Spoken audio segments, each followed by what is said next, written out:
Hey there, NPCs, and welcome to Rules of Cool, where we interview very special guests, creators, gamers, designers, and world builders. I'm your host, Triz, and today we'll be chatting with Austin Thompson of Death Ray Designs.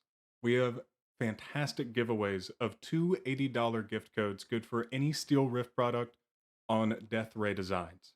Type for NPC in the chat for a free entry to win. The drawing will be done at the end of today's episode of Emerald Glitch. All that glitters is chrome, coming up right after Rules of Cool.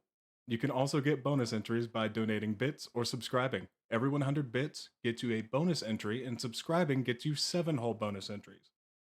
Not only that, but our fantastic guest has also provided us with a coupon code to share with everyone here. Use the code DRDGenConTV15 for 15% off your order, and I will be plugging that down in the chat right after this.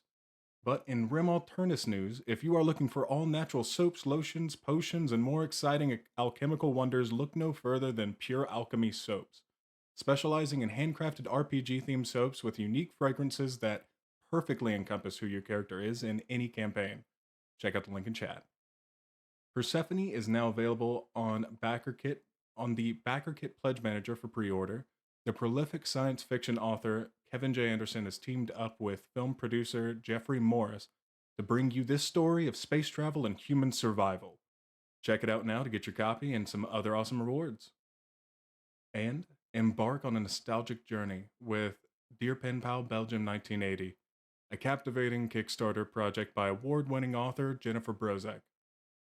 Immerse yourself in 24 heartfelt letters mailed to your home and penned by a fictionalized 10-year-old Jennifer navigating the challenges of a Belgian school, all while maintaining a vivid imagination of befriending a ghostly companion. Follow the project and get notified by clicking on the link in chat down here in just a moment. But it's time to get right into the conversation for this week, so stay tuned, NPCs.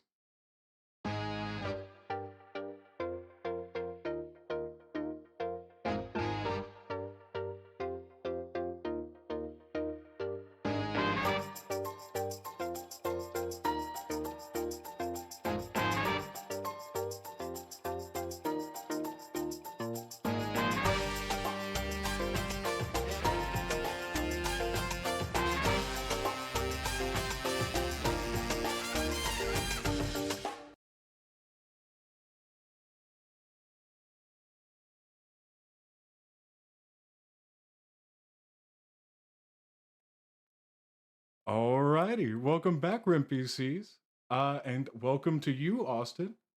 Well, thank you so much. I'm so glad to be here tonight. Of course, of course. I was about to ask if you'd like to tell them anything about yourself, but then I just remembered what the entire point of this was. Well, we always do like to start our show this way. What is your history as a gamer? Well, I guess my first sort of foray into gaming of any kind was video games, both arcade and we had a really old hand-me-down Atari growing up. But as soon as I moved into the realm of tabletop games, my very first experience was actually a completely homebrew system that one of my friend's fathers was cooking up, and I was just absolutely enamored. I think that he had nicknamed his system Fae, and it was essentially just a D&D derivative at the time, just high fantasy, but it was so wild and out there for my 8-year-old mind to say, oh wow, we get to tell this crazy story together, and I get some actual agency in this world. And that started my love of tabletop games, and narratives and storytelling.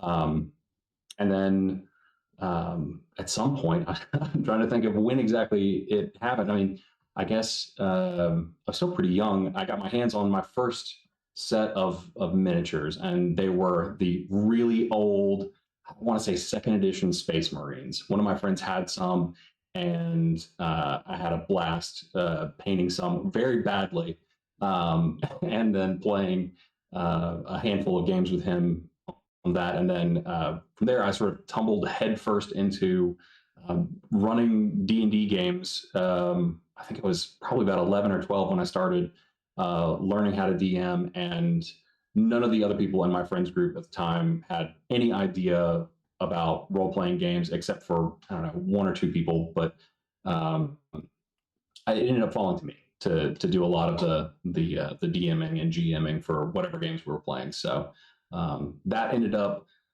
spilling over into making big scenic dioramas for adventures and painting tons of miniatures and having to find all kinds of little monsters and traps and things. I just everything I did, I really wanted to be super visual. So that's where I kind of got into scale model building as well.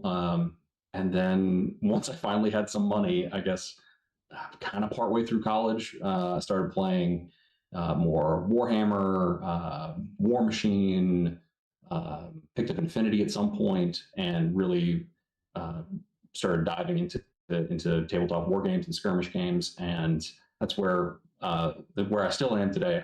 I like RPGs, but honestly, most of my fun hobby time is um, painting miniatures and playing skirmish games. So No, that's absolutely fair. Also, it is getting very slightly scary how much similarity I'm kind of seeing.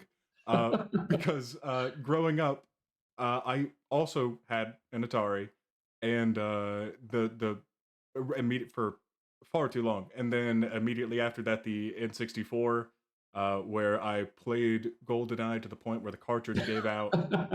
Uh, yeah. but that is incredibly insane. Also, it's one of the first people in my friend group to find role playing games. There you go. Go us. Pioneers, Yeah. and also great mustaches. Thank you. Thank you. Likewise. Well, do you have any convention plans this year? Sure do. So coming up here really shortly, we'll be heading up to Chicago for Adepticon. Later on in the summer, we are going to be doing Nova Open, which is I think, actually in DC proper now, as of this past year. We just changed venues.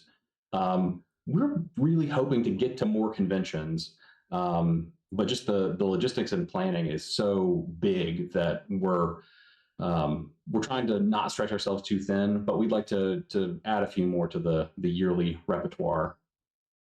No, no, no, absolutely. Listen, there's a good reason why I'm here, and Rim isn't. Although I'd like to think that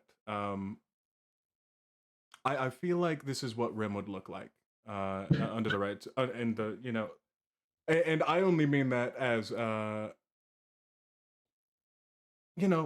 she calls me handsome. I'm sorry. I'm sorry. Let's move on from this. Because I'm going down a rabbit hole that I do not think I could dig myself out of. Um, but is Gamma ever going to be part of your rounds? I that is on the list of places that we have looked at. I honestly don't know enough about it, and I think it's um, all I know is that they have a lot of tabletop games and miniatures and things, and I've heard a lot of our friends in the industry who go say it's fantastic. So should be on our short list. Absolutely fair. And I'm hoping Gen Con as well, given Right. what you're That's on a right now. So here's the sort of rationale. We went to Gen Con a very long time ago. One year, we're friends with Ken over at Badger Airbrushes, and we came up to basically help him run the booth. And this was very early on in our sort of ventures into manufacturing and selling stuff for the gaming industry. I think at that time we're just selling probably some airbrush stencils and some other things. So it kind of dovetailed with what he was doing, selling airbrushes and paints and things.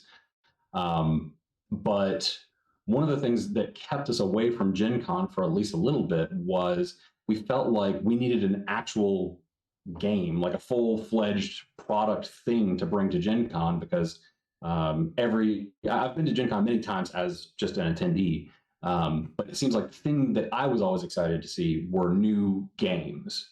And I wanted to, if I was going to take the time and spend the money and go through all the effort of coming to Gen Con, I wanted to have something that I thought that people would actually be excited about. Not to say that the rest of our products are unexciting, but I think that there's a level of excitement that comes with uh, the visual style and the world building of a new game that you don't get from just scenery or accessories or bases or tokens. I think there's certainly a place for those things, but I wanted to aim higher for coming back. So now that we have more of that, it's definitely more on the table. It's just again a lot of logistics.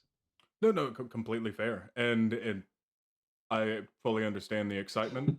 So does my bank account anytime Gen Con rolls around. Um, I I've feel that.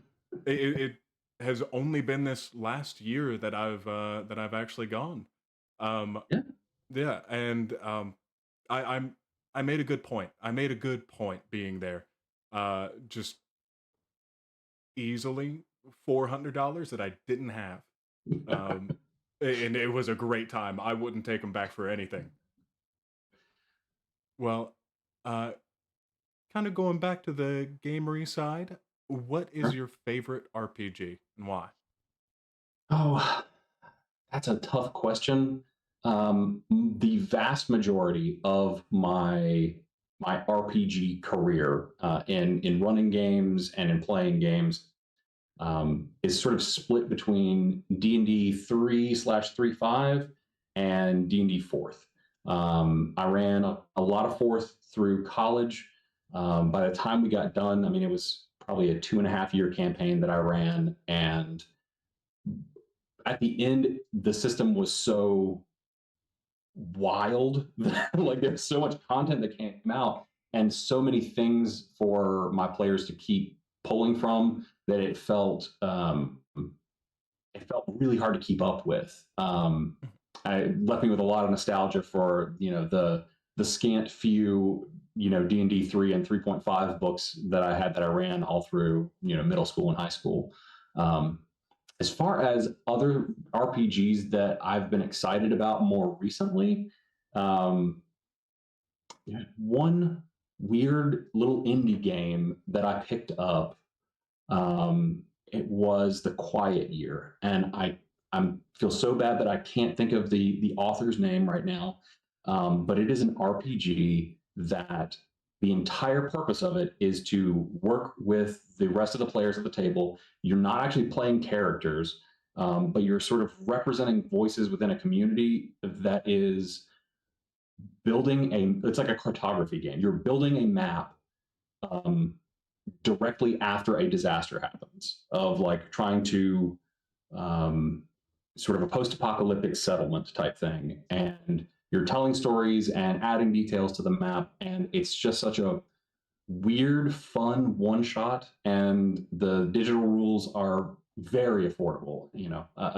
If that sounds interesting to literally anyone out there, go search for it. The Quiet Year. It's fun, and it's pretty quick to play. You can play in a single evening, and you have a weird one of a kind map at the end. Oh, don't you worry, I've already found it. It's Buried Without Ceremony. It looks Okay, like is the name of the is the name of the developer, I guess. that sounds right. I think they have a couple of smaller sort of niche indie RPG things, but that one was a lot of fun. No, it also looks amazing. I'm. It, is it you making all of the? Is it the player themselves making all these maps? I don't mean to get too far Yeah, into their stuff, but yeah. oh, The idea is that you are, I believe, you're prompted through a deck of cards with a series of questions where you make choices about, do you want to do this or that, and then through a short exposition narrative session on each one of these things, you kind of make decisions about what this group of people are doing and how they're affecting the world around them, and then I don't remember all the details of it, but it was really fun. no, that sounds fantastic. Um, well, away from others. We're here to talk about you and everything that you do. As much as I'm going to read into that immediately after this interview, or rather after Emerald Glitch tonight. What is Death Ray Designs?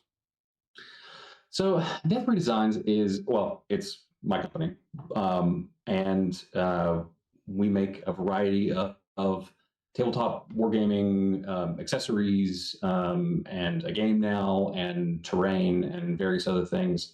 Um, and um, we're a very small company. We're just a handful of guys who are really passionate about making fun, exciting tabletop gaming experiences happen. And I think I've run out of runway here. We make cool game stuff. No, absolutely. Listen, some of the greatest companies in the world have just started off on, yeah, we just want people to have fun. Yeah. It's a great place to start. No, absolutely, absolutely. And I love, and I may be, slightly, pushed one way or the other, but small teams are really nice, Yeah. to deal with because nobody necessarily knows what their job is, but they're willing to do it.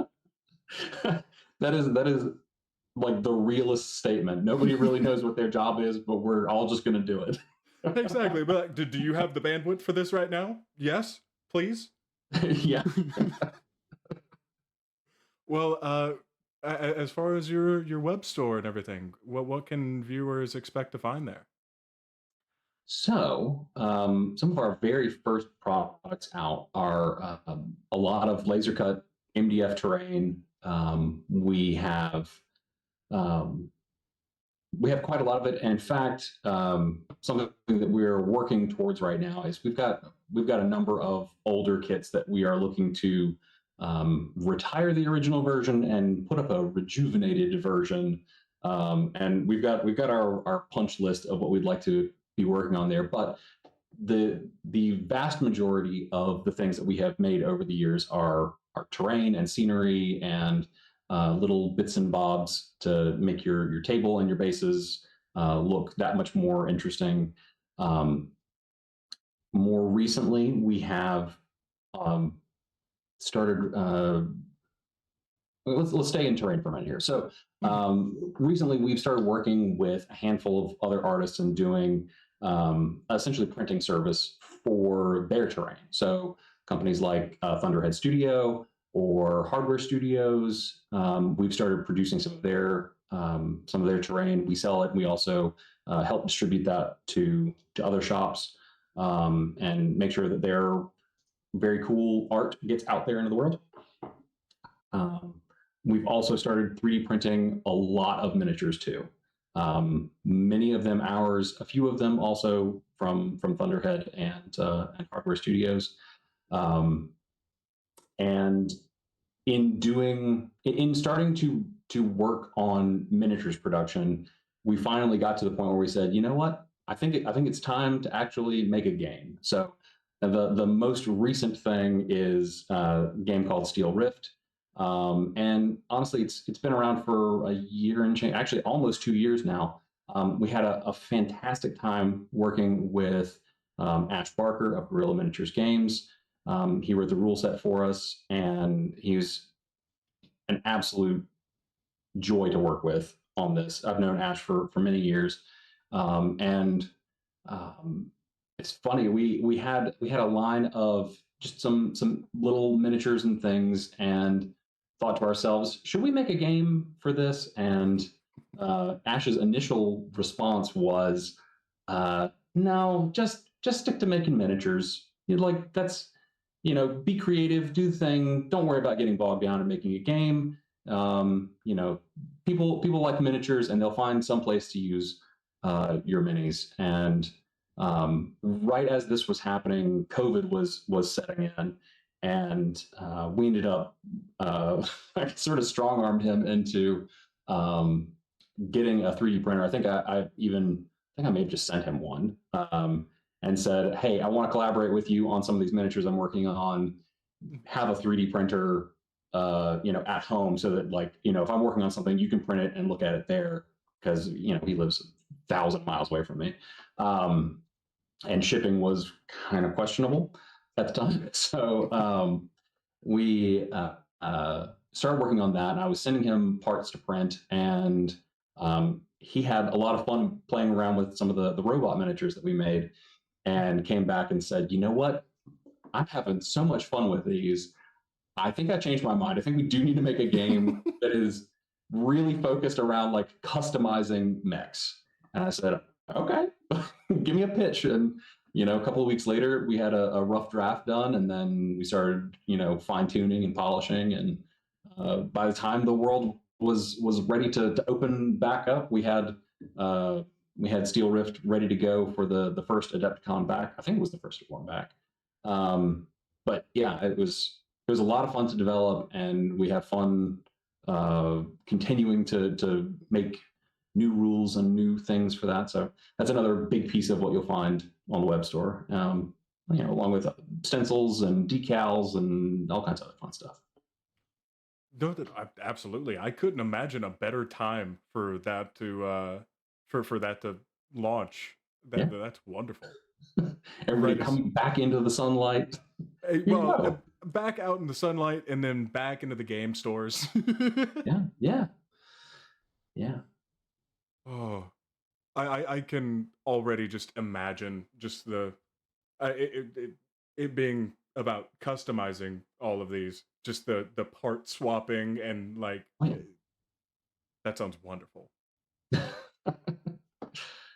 Well, going back to kind of the origin of all this, how did Death Ray Designs itself come to be?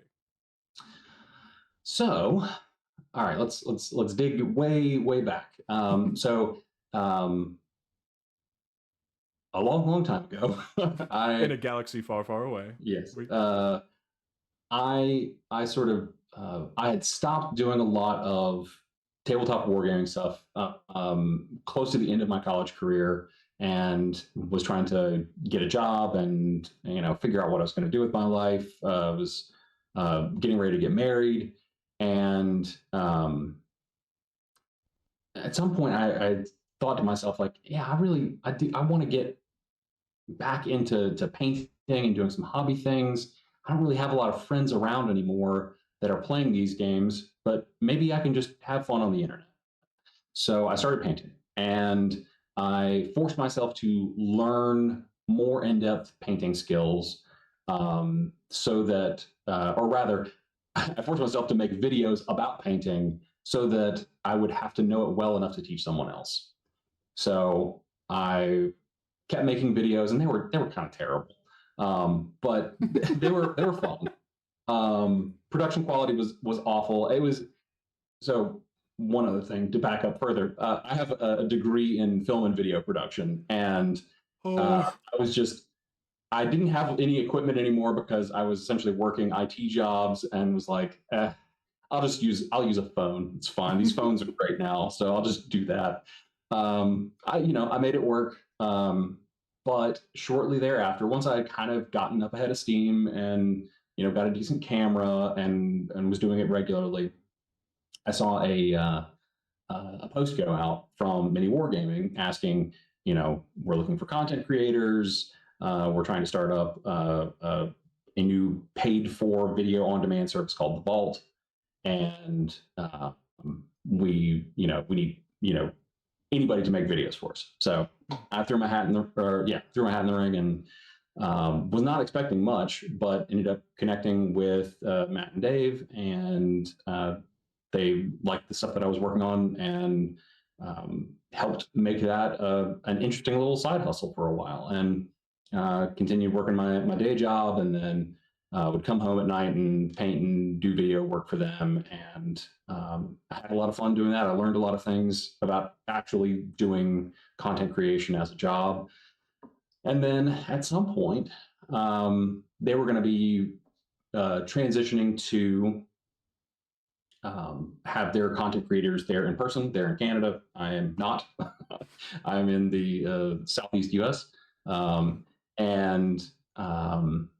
So uh, Dave had said, do you want to keep doing painting uh, as a career? And I said, I don't know, maybe at least making some money off of it would be fun. And so he said, why don't you, if you're thinking about doing commission painting, then let me help give you a shout out, help drive some new folks over to your channel, and you can basically have your content there, and then advertise that you're doing commission painting. So that was interesting for a bit, and then I got going. I guess well enough that I needed some extra help, so put out the word and got some help from my now uh, Death Ray Designs person, Justin. He came to the rescue and helped me do a bunch of commission painting stuff. And some years later, we decided collectively that commission painting, there just wasn't enough money in it, and we were so tired, so very tired all the time. And we wanted to transition again over into manufacturing. And we kept the same banner. It was brush for hire. We kept that for a while, and then decided this was very confusing because we have a name that is very specifically commission painting related, but we're trying to sell products now. So during our, I think it was the first Kickstarter that we did. We also sort of like rebranded everything and became Death Ray Designs. Which And a killer lot of name. that was, thank you. A lot of that was just trying to keep it, on brand for, fun science fiction, kind of pulpy kind of vibes, but also keep it non-specific enough so that if we ever, change lanes again, we don't have a name that we have to, throw away and start over. And then, 10, 11, 12 years later, here we are, still going strong, doing laser cut MDF terrain and 3D printed things and making our game. No, no, no, absolutely. If there's any demand that I've seen in that area, it's just especially for specifically samples at the Hmm. very least, just to be able to take a look at them. I've seen so many people just trying to find anyone with like, hey, can I just get, these pieces real quick just so I can like have them and figure out if this is exactly what I need. But going Hmm. that extra step and just like, here's everything. Here's everything that you need to play a game. That Yeah, is beautiful. yeah. Well, you kind of already touched on wargaming there, but uh, what sort of major collaborations have you done otherwise? So, I mean, obviously, we talked about mini wargaming earlier, but that was like right at the beginning of things. And that was more me working for them than a real, true collaboration at that point. And while we've done a handful here and there, we've got a couple of reasonable sized ones here recently. We've got one that you guys are familiar with, Vector Tridents, I think. Tridents. Tridents? Okay. Vector Tridents, Exit Vector. We're producing miniatures for that game, I believe. Kickstarter coming soon. The Warzone Eternal game from Resnova. We're working with them on producing some custom decals at the moment. And one of our big collaborators, Enemy Spotted Studios, they produce In Country, which is a modern military war game, and Blackout, which is their most recent sci-fi offering. Really, really slick little game. It's been doing really well. We've been working with them on scale production for miniatures and things. So that's been a lot of fun. Seeing them grow, helping them get things out to people to have fun and play games. No, that's fantastic. I love that. All right. Um, well, as far as your site specifically, what is your favorite product on the site? And that can be for whichever one you had most fun with thinking about or producing, or which one makes the most money. It's up to you. Well, I will say there's a couple of different ways to answer that question, and I'll try to be somewhat brief on most of that. But um, probably one of the most popular ones, and one of the ones that I love to see it when like uh, streamlined simplicity is popular. The 123 GT set that we produced for it's compatible with Warhammer 40K 10th editions. Um, their competitive um, play mode. I'm trying to think. I think there's a term for it. I think it's like Leviathan competitive something. Um, but it is a very specific set of terrain footprints that are used for a lot of the tournament play, and making something that was just so much of the material got used that was like I was trying to like kind of wedge everything together and play Tetris as hard as I could to get all the pieces together. That one, I don't know, that's more of a me enjoying that aspect of it, which is not something that I think a lot of people look at or think about, but Mhm. uh, also been very popular. We've been very fortunate to have a good network of tournament organizers and shop owners who are using it for tournament play in their venues.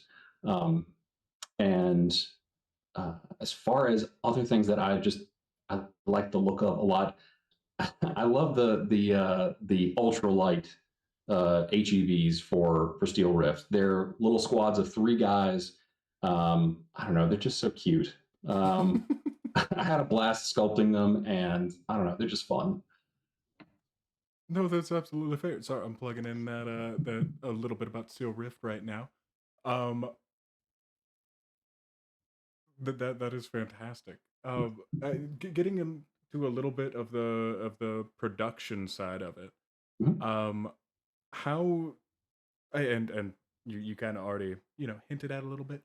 How do Mhm. y'all make your terrain? So the vast majority of it is still laser cut MDF. MDF is a medium density fiberboard. It's fairly durable, fairly inexpensive, cuts really well with a laser. So you can punch out all kinds of complex shapes and then slot it together kind of like a puzzle, and it makes a big, cool 3D building. The It can be a challenging material at times, but it is you can make it do a lot, and it's very cost effective. I will say that it is very popular because of that cost effectiveness. And I also, if I do say so myself, we've been able to make MDF do things that I think a lot of other companies haven't done, and some of it is just a, a cost thing where it's like, yeah, we made something that was really detailed and it costs more. And does it sell a ton? No, but I'm very proud of the details that we packed See, into it. So that is absolutely the human aspect in all of this. It's not just like, oh, what's selling the best and yeah, what's the cheapest. It, yeah, I every company needs a little bit of that human aspect. Just like we're not gonna make great margins on this if we want people to have it. yeah, It's going up. It's going up anyways. yeah. And so MDF, and then we also have sort of two different flavors of 3D printed terrain. I think I alluded to it before. The stuff from Thunderhead Studio and Hardware Studios. Most of their stuff is FDM printed, which is the type of 3D printer where it spits out little bits of molten plastic and does it one layer at a time. And then we also have some smaller pieces that are resin printed. So they're a little more detailed, but you can't print them gigantic, whereas we can get like, 8 foot or 8 foot, an 8 inch cube out of most of our FDM printers. The resin ones are much smaller build plates. So you're limited to accent pieces or small buildings. Or you can get away with a lot of stuff in 6 mil because you can make a large, uh, an in real life large building pretty small. No, no, absolutely fair. I mean, especially whenever you're dealing with giant mechs, Yeah, you can get away with some rather small buildings. I feel like. yeah, for sure. Well, Um, touched on a little bit again, but do you have anything else coming down the pipeline?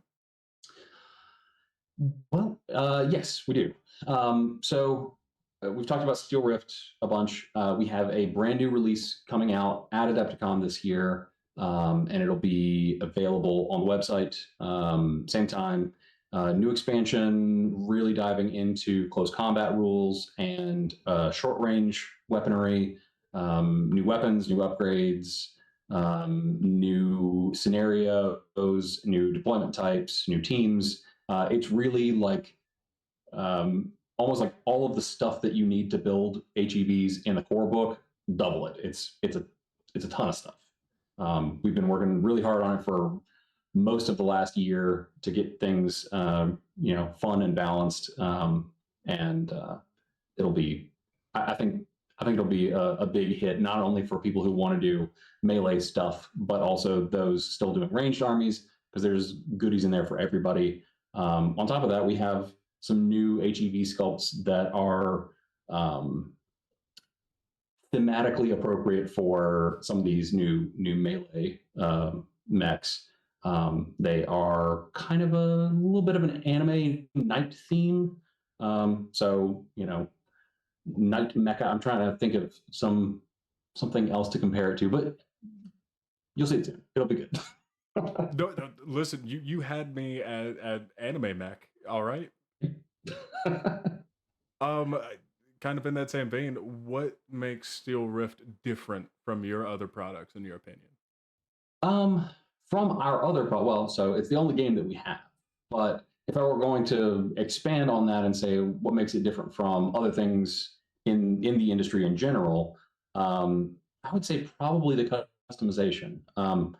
There's definitely no shortage of games out there that let you customize your list, but we let you get really granular with the actual HEV creation process. And it's not to say that it's crazy and overwrought and you can go down to the nuts and bolts level, but there's a lot of options and a lot of fun that you can have in just writing out a new write up for an HEV. There's a lot of old school tabletop games that I fell in love with back in the day that I spent way more time in the either character creation or unit building, army building part of the process than I ever did actually playing. And I miss that. I miss being able to sit down by myself and really tease out, okay, what's the best way that I can do this? I want something that works this way, and I want to, have these tactics available. So let's see, how many of this type of gun can I cram into this thing? And the game really embraces that. Like, it's not just like a what a thing that is available but not um, well supported. It's like front and center. But even with all the interesting, intricate things that you can do with your build, it doesn't really affect how quickly game plays. So for all the customization that you can do, once you're done with that part of it, gameplay is still pretty snappy. Like it moves fast. Things die quickly, so you can play through a whole game and then reset and play another one in a single evening, no problem. Thank goodness. I watch a lot of streams here and there. I play games with friends, with character creators and everything like that. Um, if if it takes more than 3 hours, It's tough to I'm a budget little for bit that. checked out. Hmm? Yeah, it's tough to budget the time for that. Tough to budget the mental energy for that. No, no, no. Exactly, exactly. I love the thought process of actually, of course, hundreds of cool mech designs out there. Mhm. Absolutely, where you don't have that level of customization, and like even if the only influence that you can have on it is painting it, which is Mhm. already a wonderful thing. Uh, Sure. it just sometimes you have to make it yours, and Yeah. I love that you're giving the people the ability to do that. Yeah. One thing I will say though is a piece that we've been considering recently is um, that part of the experience is still mandatory. That is to say, you do have to actually go through and create the HEVs that you want to build. Um, Listening to feedback from folks, there are some people who just want like, can I just have a list? Can you give me a pre built thing, or maybe just some pre built units, just so that I can get in and try it without having to understand every single thing about the game? And I think the game is relatively it's not that crunchy, but I could see how somebody just getting into it might want some of that, and that's something that I'm working on trying to deliver as like a free downloadable thing, just to get people started and going.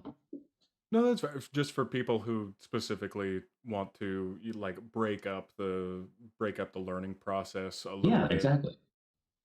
I can kind of understand that, but also at the same time, I would want to jump in full force, and this is also coming from someone who decided to jump straight from almost knowing D&D to trying to know just about everything about Shadowrun. That's a tough one. Yeah, yeah, no, you just jump right into the deep end sometimes, and Yeah. still trying to figure it out as I go. Good luck. Thank you. I'd like to think that I'm making good progress, which is why I think that I probably want to customize my own Yeah. HAV. Well, we are getting down to the last few minutes, but Okay. where can we find In the shadows now. The you? best, easiest place to find our work is deathraydesigns.com. We also are working very hard to maintain steelrift.com, which will have some cool downloadable roster sheets, and hopefully soon some pre-made lists to help get folks started in playing the game. There's also currently some STLs up there for bases in case you want to just print some bases, throw some minis of your own on there, and get to playing. Um, and while we have a YouTube channel that is a bit on the derelict side at the moment, I hope that we can start getting some more content out there. We've got some plans. Those have a habit of kind of working sometimes. So for the most part, come visit deathraydesigns.com and steelrift.com. We're also on Discord. You can join our Discord server and interact with the DRD team and our whole community of awesome gamer peoples. There's a link on deathraydesigns.com. I believe also deathraydesigns.com/Discord will get you there as well. So drop by, say hey, come join in the fun, and see previews early, and ask us questions, and do all the fun stuff. Absolutely fair. And I'll be throwing up that Discord link whenever we get the chance after this. Okay. But it was lovely speaking with you, Austin, Likewise. and thank you for your energy and everything that you do for the gaming community. Well, thank you so much. You too. Of course. And don't go anywhere. And we will be don't go anywhere, Austin. And that goes the same for our RIM PCs. We will be right back.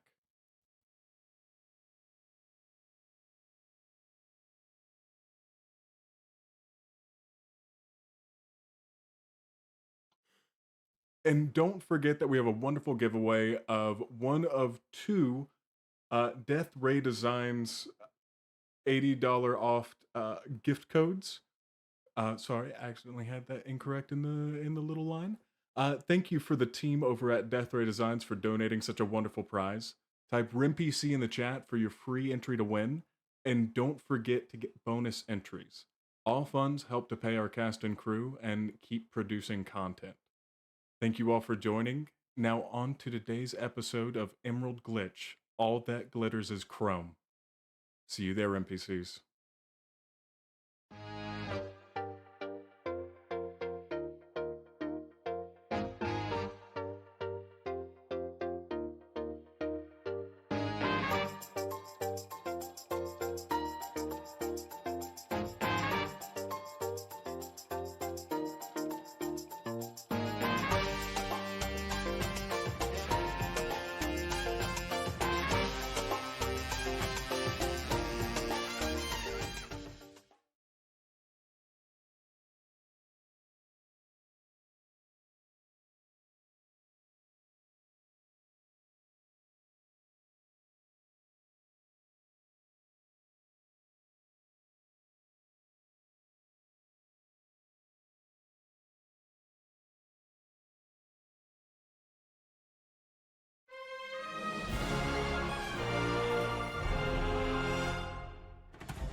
Can I just ask, what does a summoning tea kettle look like? Oh, a summoning tea kettle. It looks. It is made out of cast iron that has been painted ritually with symbols in blood, obviously, that are then coated Obviously. and shellacked over so that they don't flake off, that way it can last for centuries. And we use a nice clear coat, though, so you can see them quite nice, quite clear. We mix in, with the blood, we mix in the iridescent paint, so it gives us a nice little beautiful shimmer, especially as it heats up. And as you heat it up, that's where the magic happens, because that is when all of the symbols start to glow and get bright and beautiful. And as the tea kettle whistles, that is the summoning ritual complete. If you have an interest in using the summoning tea kettle, or taking part in any of the other worlds in our games, you don't have to have experience. Just join our Discord, and the GMs will work with you and help you find a game you enjoy. The link is in the chat. Ready to level up your cosplay game? Check out the Geek Forge on Etsy. With a variety of props to give your photos that extra spark, you'll find just what you need. Hold magical fire in the palm of your hand, or take a potion to restore your mana. With a large variety of colors, you can choose your own magical flavor for your cosplay. Bring drama to your photo shoots with these vibrant props and more, all available at the Geek Forge. Are you ready to level up your cosplay?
22 times.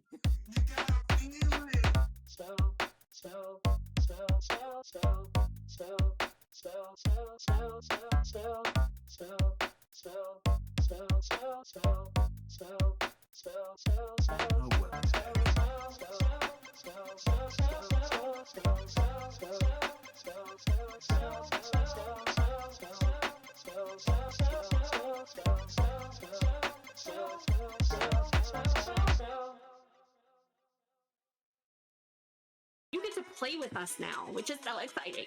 So with channel points, bits, and subscribes, you can give rewards to the player of your choice. So how to do that is, no, not Bob.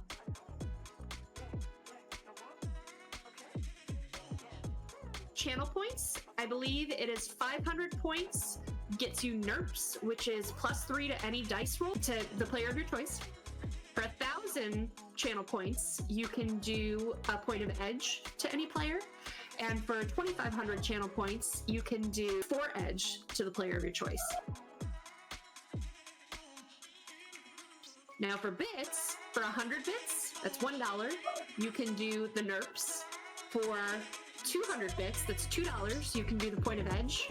Or for 500 bits, that's $5, get 4 edge to give to the player of your choice.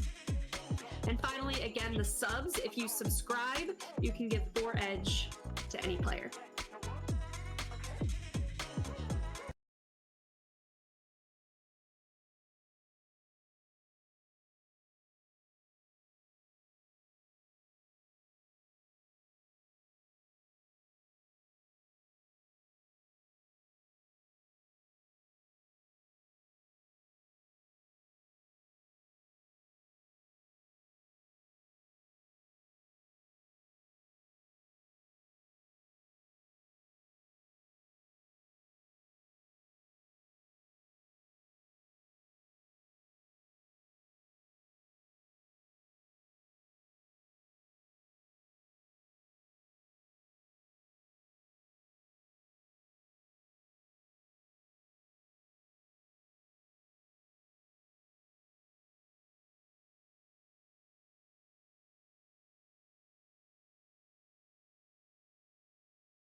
one.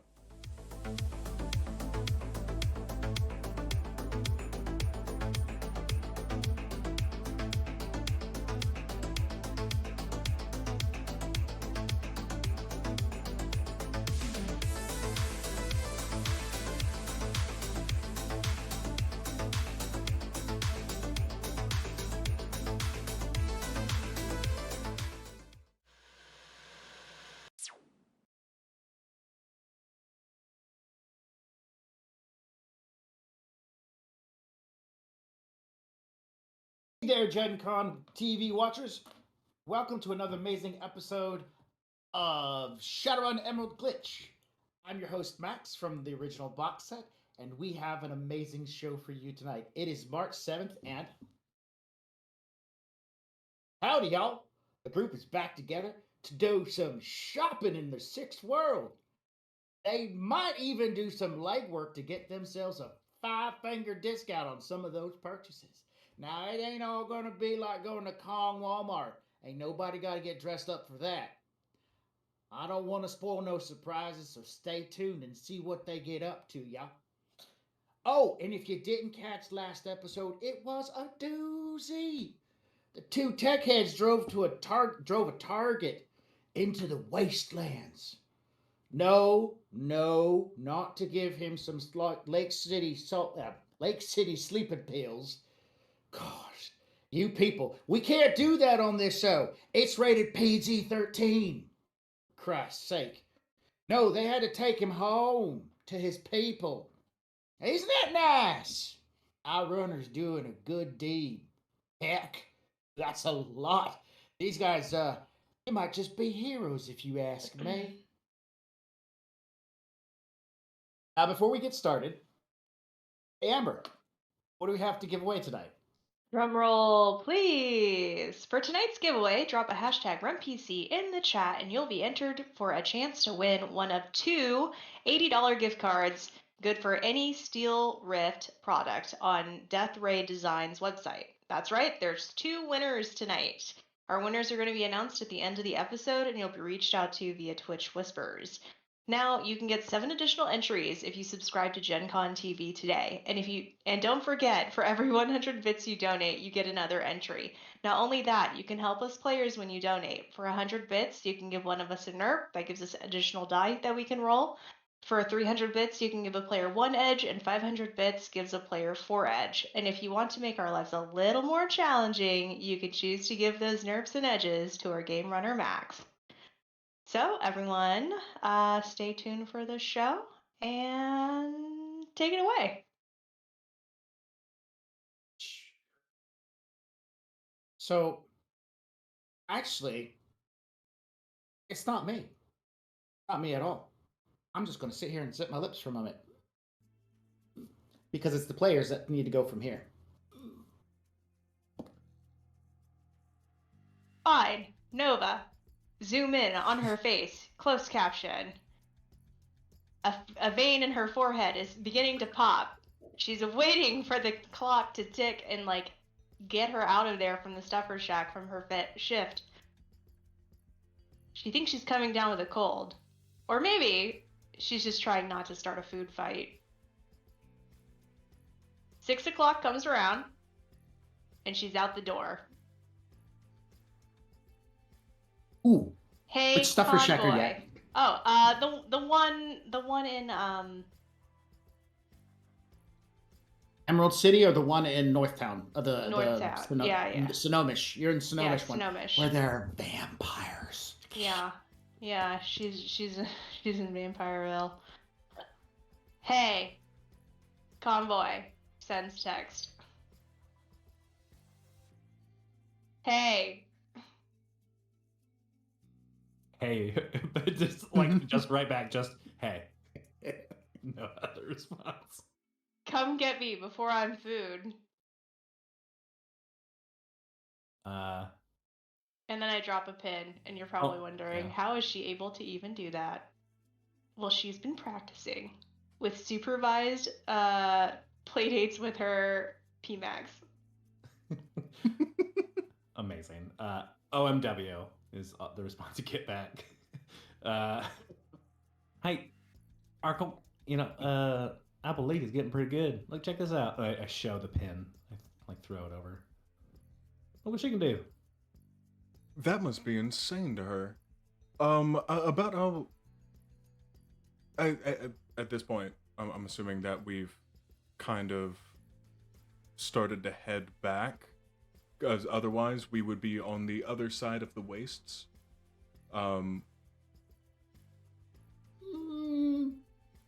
Just for reasons of gameplay, let's say we're just now getting back into town.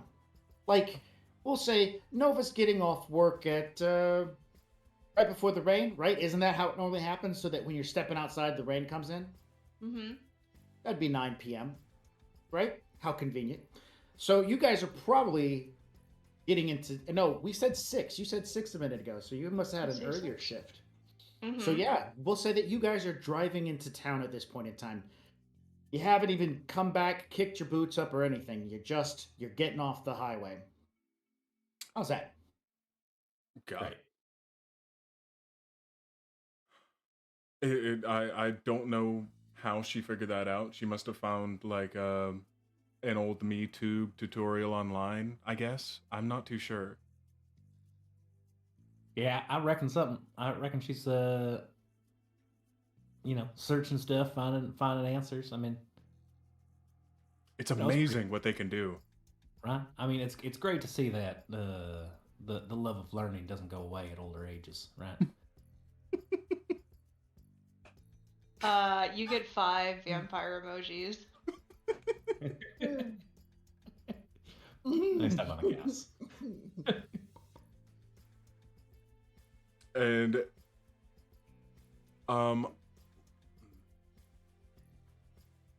sorry, I was thinking about what to do on the ride over there. I guess we don't really have anything to tie up right now.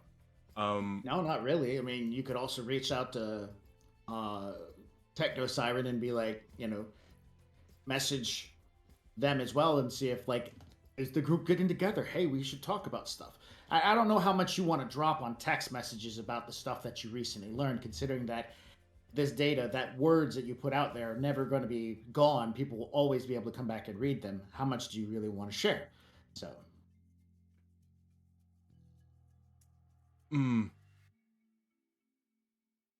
At this point, how long has it been since Arkol has had a good old pod sleep?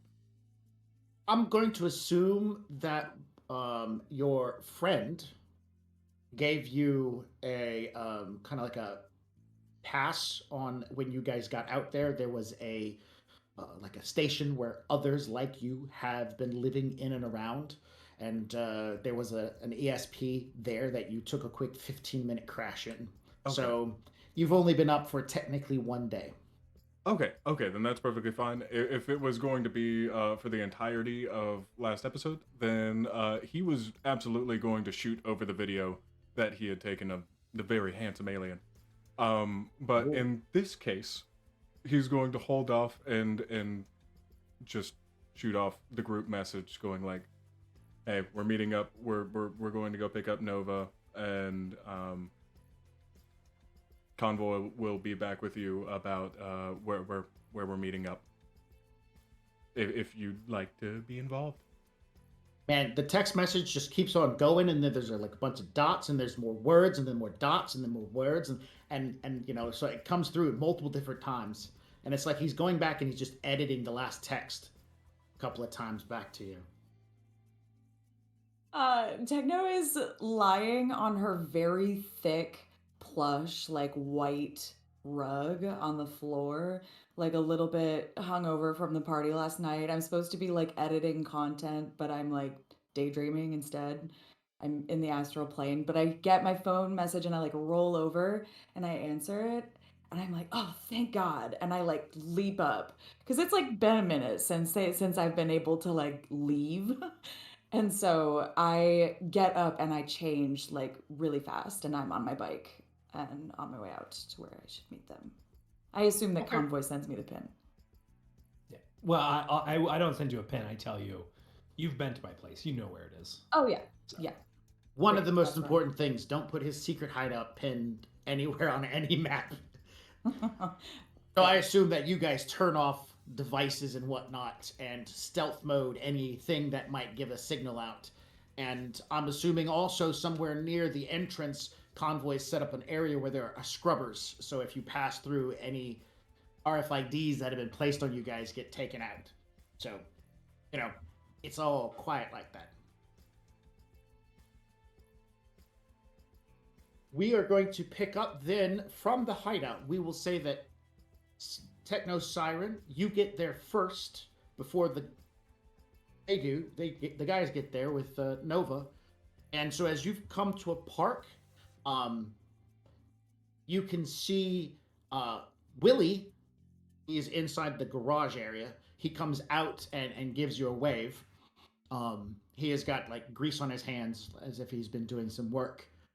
And by the time you've parked your bike and gotten ready to step in with Willie to wait for them, Mama Bear comes into the area of the rundown construction and around a few corners. And even in the late part of the night, now this is farther away from the center part of the city, so there's a drizzle of rain. So as Mama Bear comes into the area, she is caked in mud, sand, and dirt. She is even though she has a color-changing skein on her, she has a very yellow hue from being someplace, either in clay pits or out in a desert of some type. And so driving up, the door immediately opens to the garage as Mama Bear comes rolling in. And when she comes to a stop, even like the rain, the little bit of rain that she did go through, like droplets of mud or sandy mud fall from her chassis. Because I'm still outside of the car before they get in, I like put my hand on her hood and I give her a few taps with my nails and I say, "It's good to see you, old girl."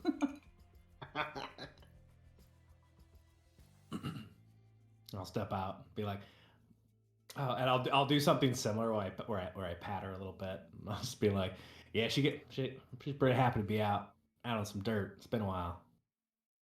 Arkol rolls down the window right where Techno Cyan was tapping, and just, it's good to see you too.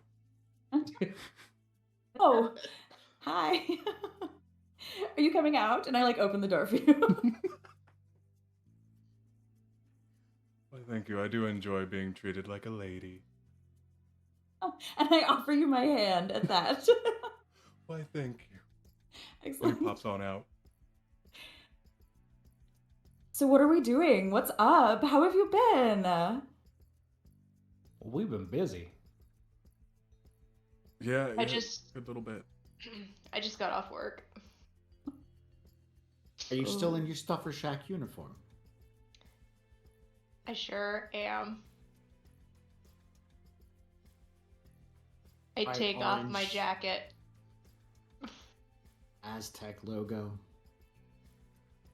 So much advertisement on the backside of that thing, I bet.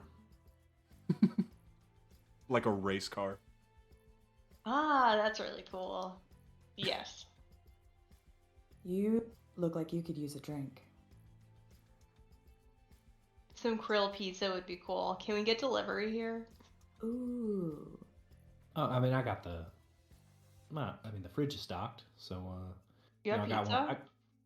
Yeah, well, I got one. Yeah, I got one of them good, one of those things that'll go straight from the freezer and make it for you. All right. Like, not delivery. It's No, Ah, you got the off-brand. Okay. I was gonna come up with something and I lost it. I tried to. You set me up and my mind went blank. Soy giornos. I know. Soy Soy giorno. giornos. There it is. That's There what it I was is, looking there it for. is. Thank you. It took a second. That's beautiful. Is Duck in the car? Did we drop off? Okay. We Yes, dropped you off. dropped the Duck off. Duck is not with you guys. So the drone kitchen set activates and the krill and mushroom pizza slides out of its packaging and into the automated oven the small rover from inside the fridge rolls out and comes over as it's already filled with ice and a collection of soy beers. Some regionally crafted soy beers too. So, man, we've been busy. So we've been driving a lot. We got Duck. He was nearly duck napped by Vottech. Got him back. And as payment, he set us up with Fixer, and we got a job. So we did a job, and on that job we learned a lot. A little bit too much. I didn't even have the base knowledge. As our Cole goes ahead and grabs a beer. Well, hold on, and I will go and I'll move my all my seating in the garage. Like I've got like a living area, but we don't hang out in there, right?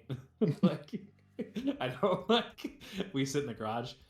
So all my furniture is old seats out of various vehicles.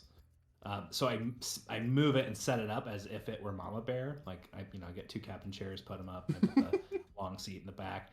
And I'm like, all right, you took some Tritio of this, right? Can we make it, put it out in AR and? Oh yeah, no, go ahead and sit down. Go and sit down. It, right? Let's recreate this. I jump into the back seat, the very, very back seat. Like, got it. You're about to have a hologram over you. Scooch a little bit. Yeah, just scoot over. Just scoot this way, just real quick. And I pop up, just a full cabin video of what I experienced with the extremely handsome alien. What's the name of the aliens again? The name of the alien or the name of the aliens? Their species.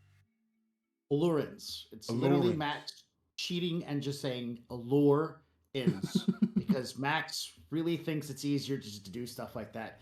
Like if I ever It's a good chose to name. make aliens who were really popular with cooking, they might be tacoins. Sometimes Taconians? lazy as taconians, not burrito-ins. That's just kind of weird. Anywho, And allurans. I pop that up with the hologram of one of the most beautiful looking Allurans in the backseat of Mama Bear, as they're extremely uncomfortable that I'm kind of just bearing down on them with questions.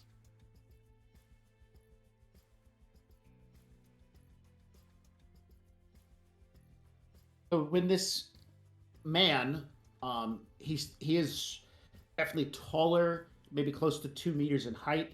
He has very strong, like angular features. He looks like he has a very easy complexion, and his eyes are the eyes are steel blue. Everything about him is really like easy to rest upon his features and stare at. Even the hologram makes it look like he just came out, like he's in a movie, like he's an actor with a lot of makeup on and well crafted and I'm designed. picturing handsome Squidward. Yeah, me too. Perfect. Oh my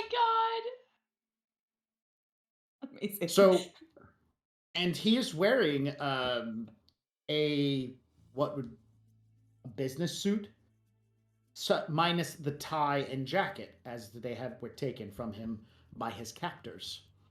And when he talks, his voice is smooth, non-monotoned, and cascades up and down in a fashion. His recorded voice, everything he's talking almost sounds like it's the beginning of a song constantly. Don't forget that Arcole also got the smell. Oh, yes. And since it can digitally recreate anyone who has the comm device, cybernetics installed, it will give you the sensation of the smell. It's a very light honeysuckle and vanilla aroma coming off this guy. Now, he is talking. Oh, go ahead. Oh, You go. I was just going to say. Now we had a very in-depth conversation once we managed to secure him.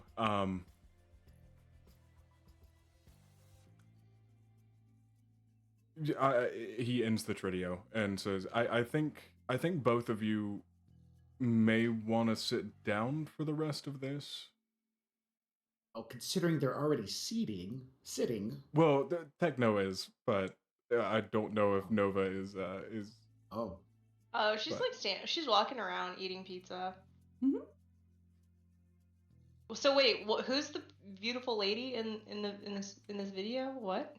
Not lady. Called him beautiful, but from what I understand, he is a he. What was his name one more time? Specifically, His species or his? Oh, his. His. Cools on. Cool. Un near. Cools on un near. That kind of I'll does put it- flow. Cool, Right? cools on near, cools on far, cools on wherever you are. Stop.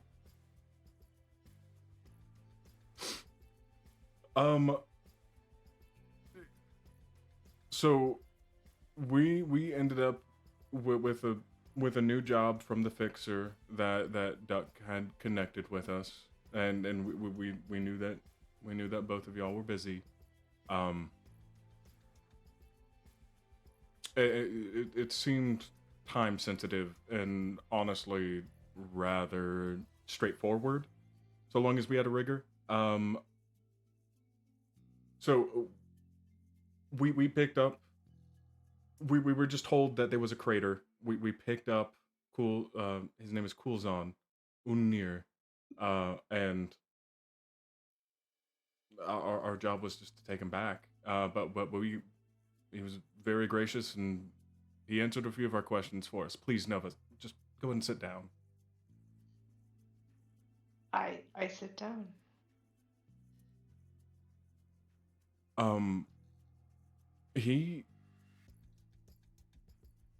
He said that the reason why the aliens left was effectively an end of times situation.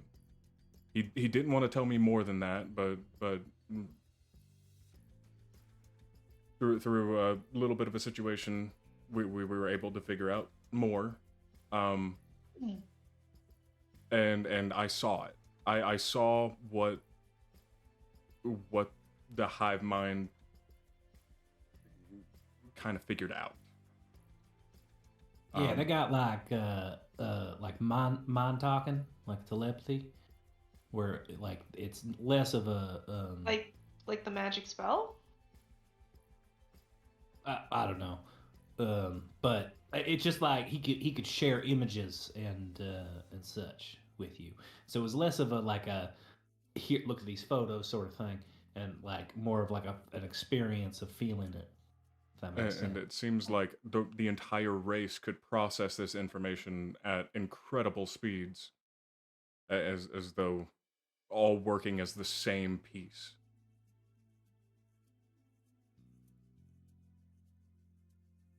What did he show you? I can't. Well, I don't know if I can really show you, but I can try. Just, I mean, you can just. What did you see? I forget the exact images. It was to be quite honest. I do. His mind was Remember. blown. It's 2 weeks ago, so I tell you, in the perspectives of we are all humans playing this game, sitting at these computers. You remembering every detail is and trying to remember every detail is wonderful. But we have somebody who more than happy to. So pass the torch. I remember exactly this. Dream sequence, spirit fingers up and down. Boom, boom, boom.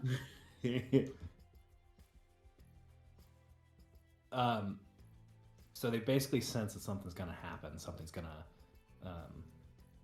an event is going to happen that is going to dispel the destruction of the Earth, and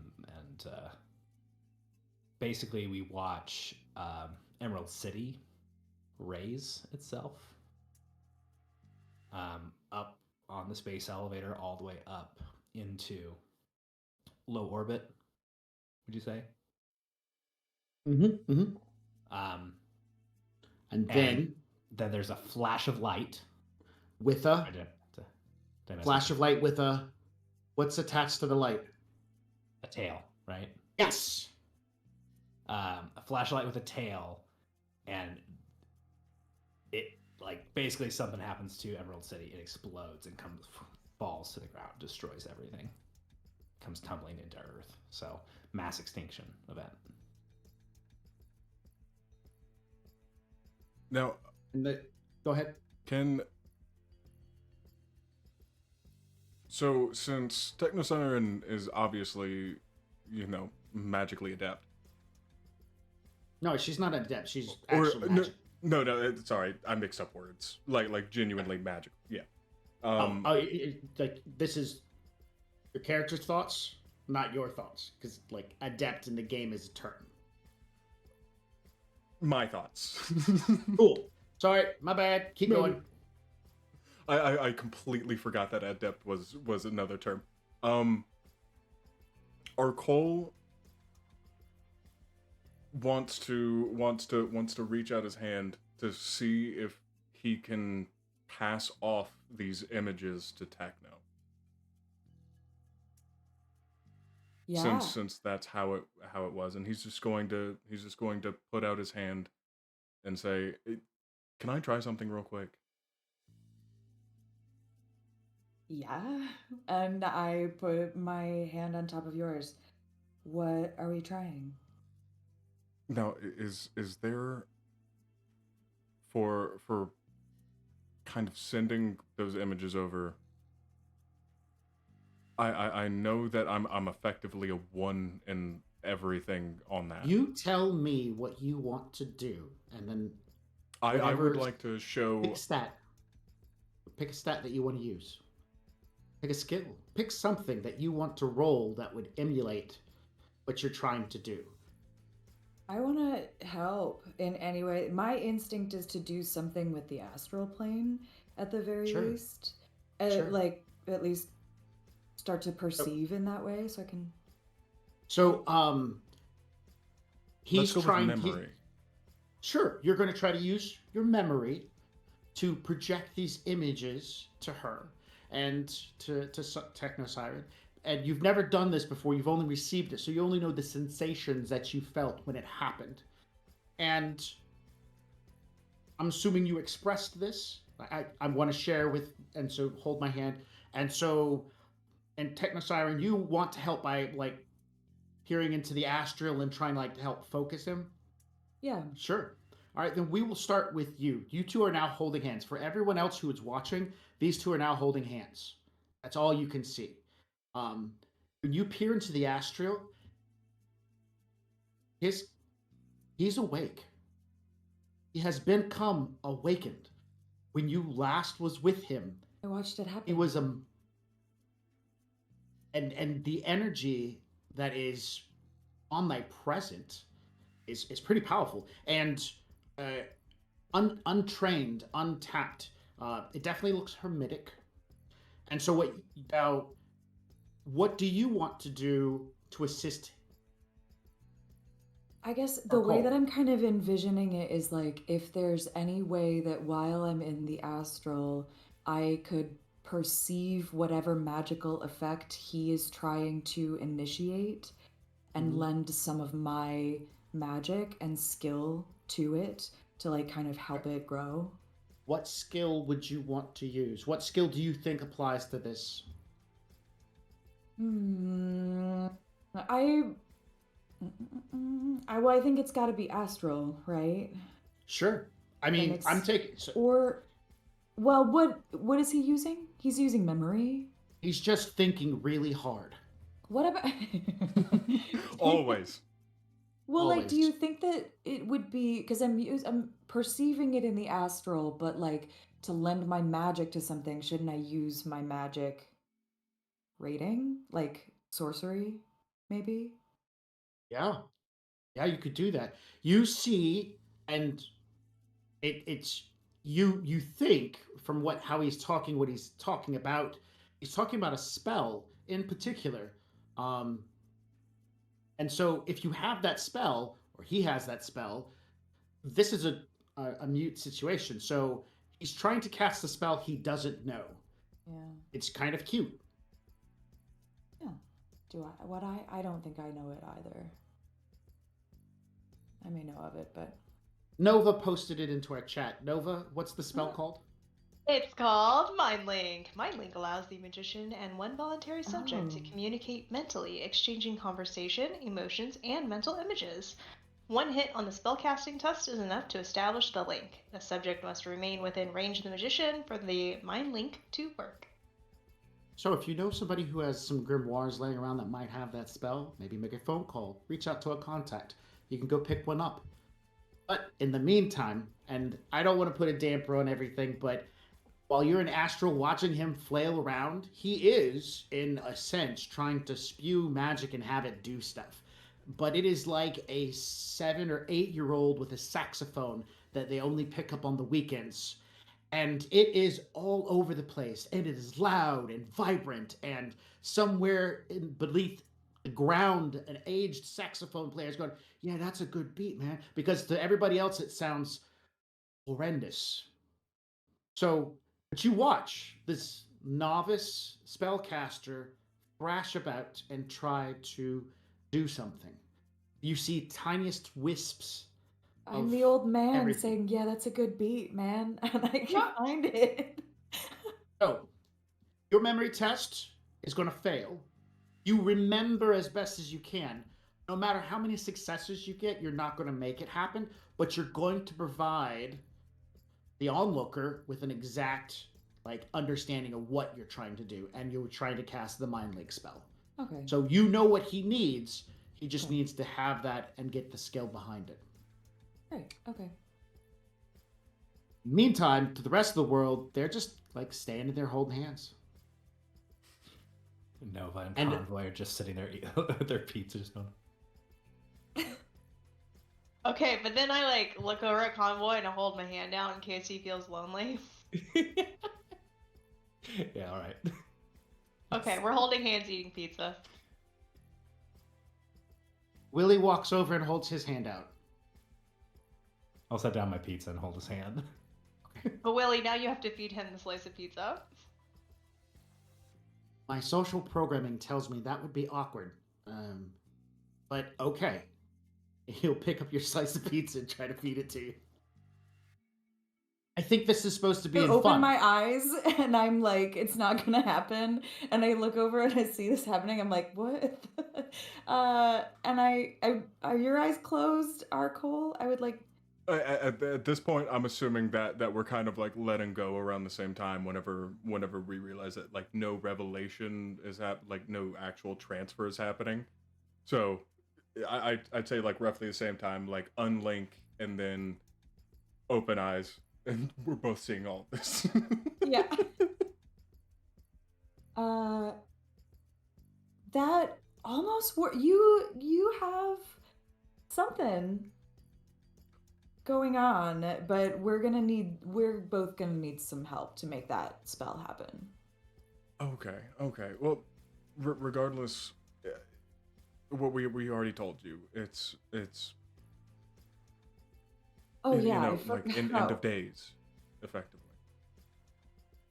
Woof, that all just came crashing back. I was very excited about the magic there for a little bit. Well, I mean, we already knew about the dragon, right? That's what the light with the tail is, right? You don't think so? I mean, we Nah, we had a timeline on this, and it coincides with Haley's comment.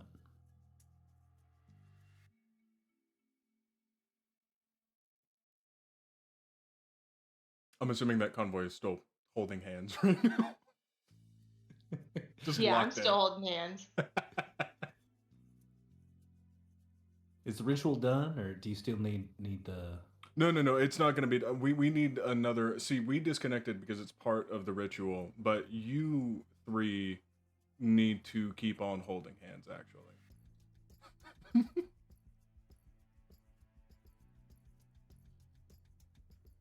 For at least a little while longer. Like, what was it, All like right. 3 minutes? Right?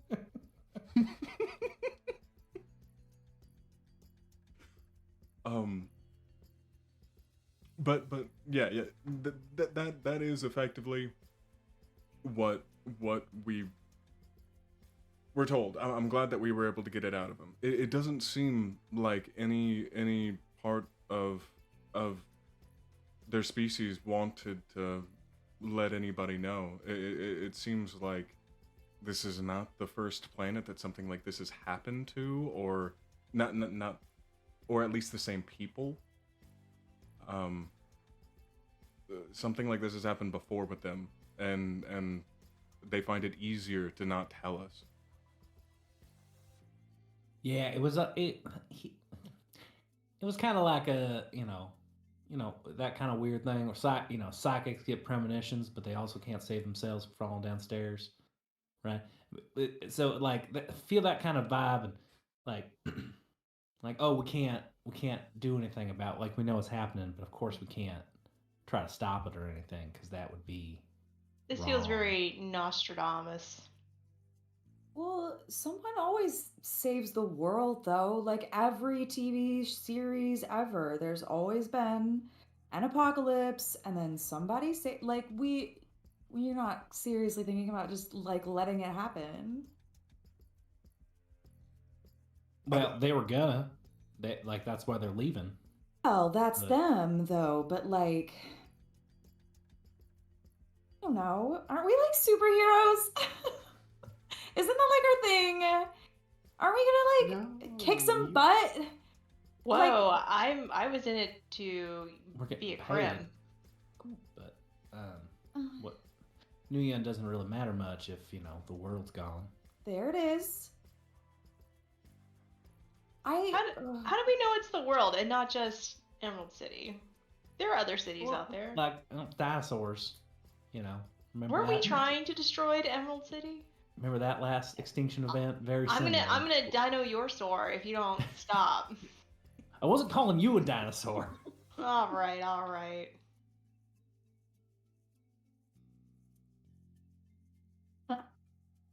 Look, there was also, like, what else did we learn? There was something else he said.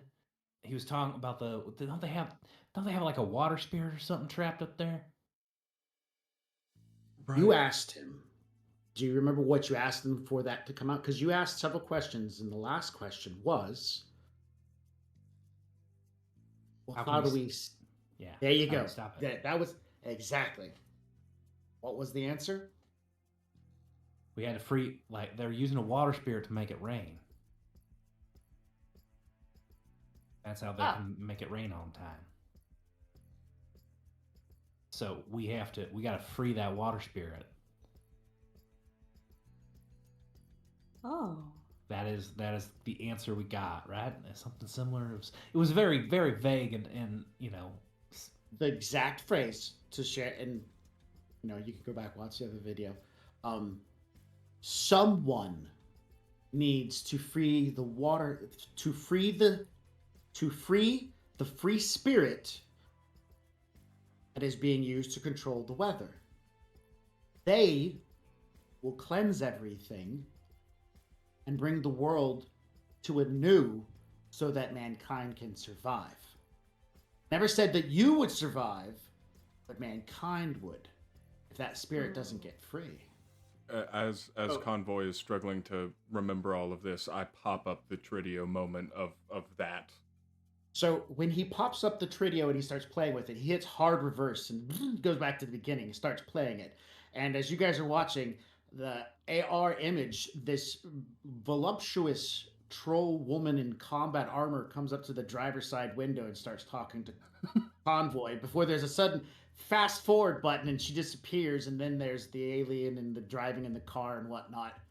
And then he pauses for a moment and they're like, I don't know, those taquitos probably set wrong with me. And then it's fast forward again, and you see they're sitting at this place and it says last stop, and they're outside of the vehicle, and it's like, come on guys, let's just go use the bathroom. This is the last chance for gas before we get out there. So stretch your legs while we got it. And then there's driving.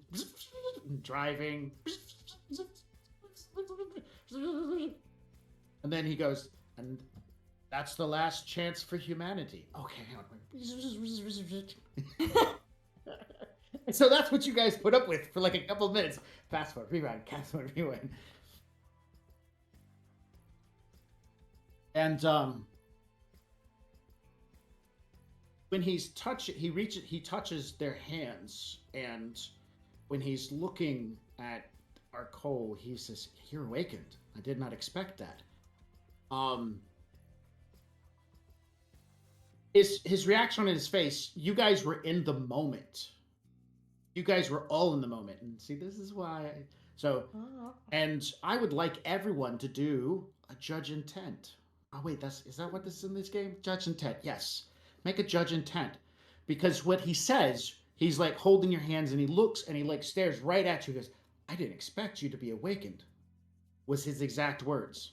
And of course, the players weren't paying attention to the game master. And that's the best part about going back and rewatching your old memories. We're like, what the hell's going on here? I feel like my judge intent pool might be too high. I don't think that's correct. Wait, I think I get It edge. should be willpower plus intuition. He just started adding dice into his pool. He's like, I like this. This is a nice big old round pool. Hey, Tesla made my entire character sheet for me because I didn't understand what was going on. Do not pass the blame on someone else. I'm not counting that. That's not possible. That's like your firewall and your computer processing added together. What is that? What's your Willpower and intuition. yeah. Willpower is 7, intuition is 5, so that gives me a pool of 12. Which is definitely less than what I currently have. You do Yeah. one. Somebody wrote in 12, but it... Hang on. Yeah, it's got a 12 in the slot. Oh, and you know what? It's because you're not supposed to write anything there. It calculates it for you. You're supposed to write in if you get bonus dice. So that should be a 0, and that'll fix it. Oh, fair. Okay, well, I'm still That's just also rolling why 12d6 right now. Your memory is also wrong, and your composure's wrong. There we go. Fixed all Man's those guys. cheating. I'm lift not and touching carry is- nothing. his I don't lift know this and game carry is- well enough to cheat. His lift and carry is a 22, Nova. He'll kick your butt. He'll throw Mama Bear at you and an overpass. Uncool. I lost all my essence in order to beat everyone else up. It's not like I've had to carry anything. I'm a little baby boy. Who would hand me something? Anyway, you still rolled really well. There we go. Oh, fair. Character No, sheet's that fixed. actually is pretty good. You still got 8 hits. 1, 2, 3, 4, 5, 6. Oh Still my got God. 8 hits. Looks like Okay, you're gonna have well- to take the roll. I'm going to take that roll. When he says that and the video continues to play, he starts talking about when the city rises, it is going to be power plants that cause material to scatter, and that is what's going to blacken out the sky and kill what is left in the world. And he keeps talking, but our cold in the back of your mind is like, the words are passing by like over and over and over. He didn't expect, like, how would he have known? Did he like think, oh, hey, it's just going to be some dude in a car? Like, it's not clicking in your brain that he expected something. Did he expect something of you? Did he expect you? Did he expect you? Did they know it was going to be you and Convoy? Did they know? Could they have? So you're in a lot of confusion or like what it meant, but knowing that they could like pseudo predict a future of some type.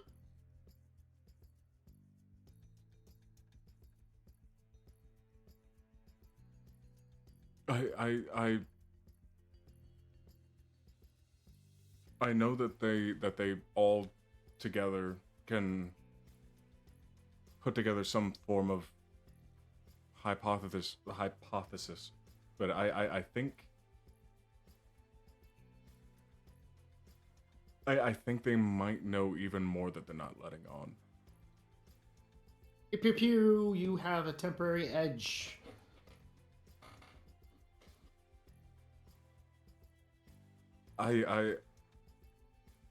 We immediately dropped off this the Aloran with who we got the job from, right?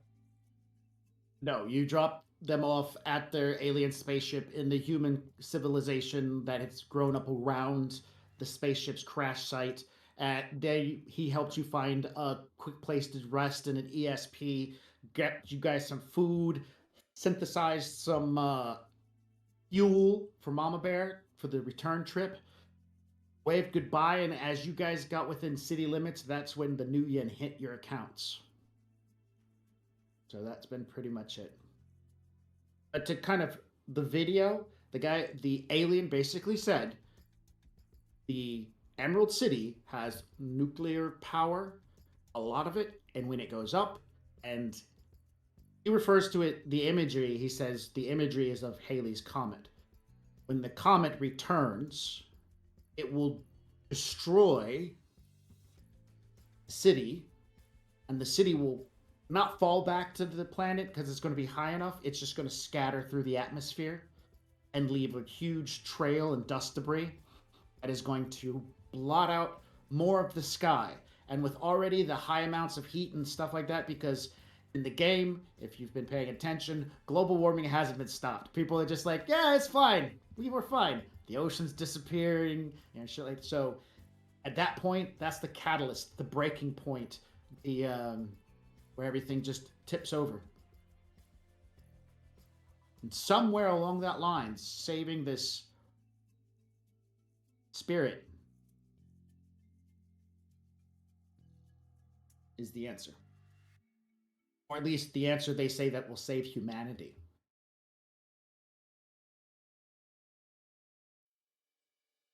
There's no Nuyen attached to this saving humanity thing, by the way.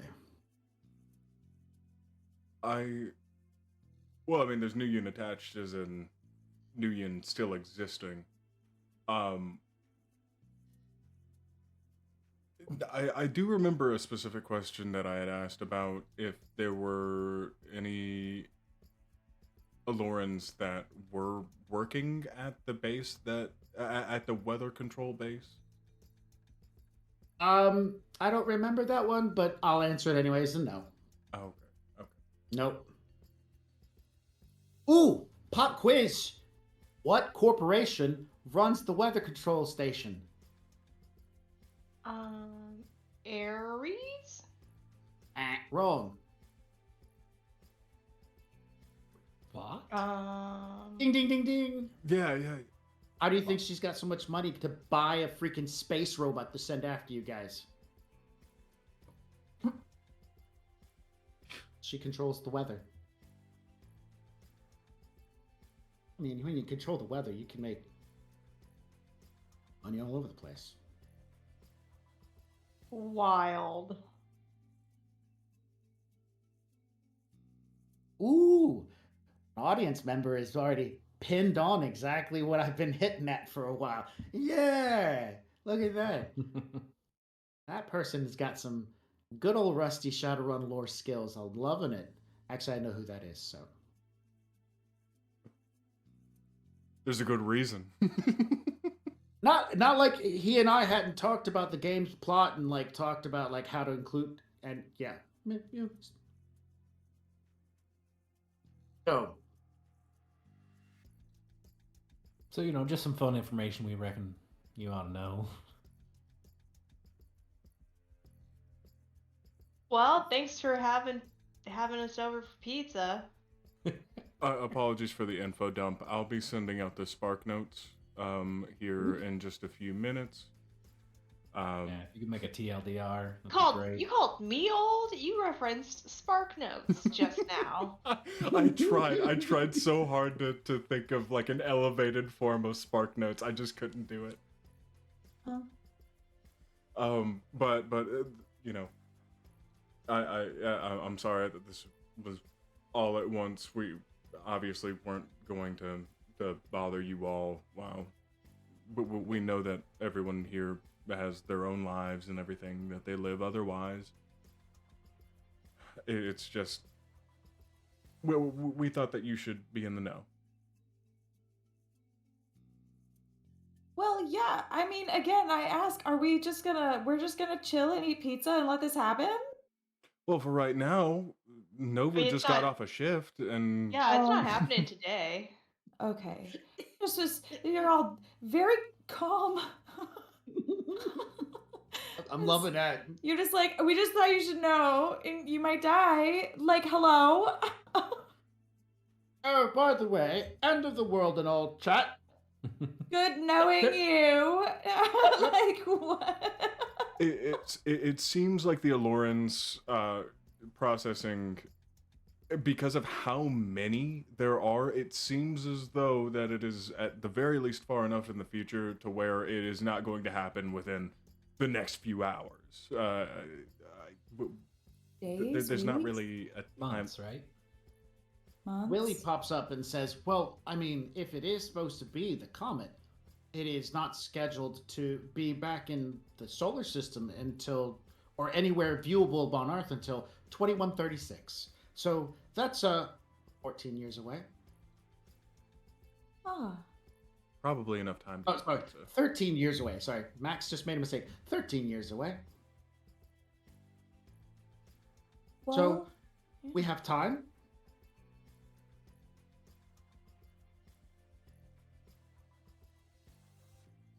And Okay, if we've got, what if we did it tomorrow?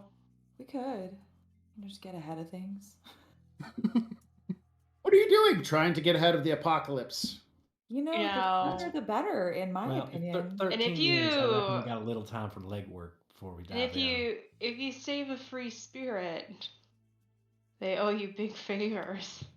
True. That's actually super true. Oh, so we're looking at a two bird one stone situation. You know, we got the bomb, but can Let's, Wild Spirit just break the elevator? Can we just get a 2-for-1? Yeah, let's let it cook.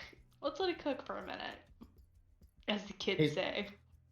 So before we go to our commercial break, I will make sure to remind my players that the weather control station is on Seattle proper, not the Emerald City space, the city thing for the launching pad.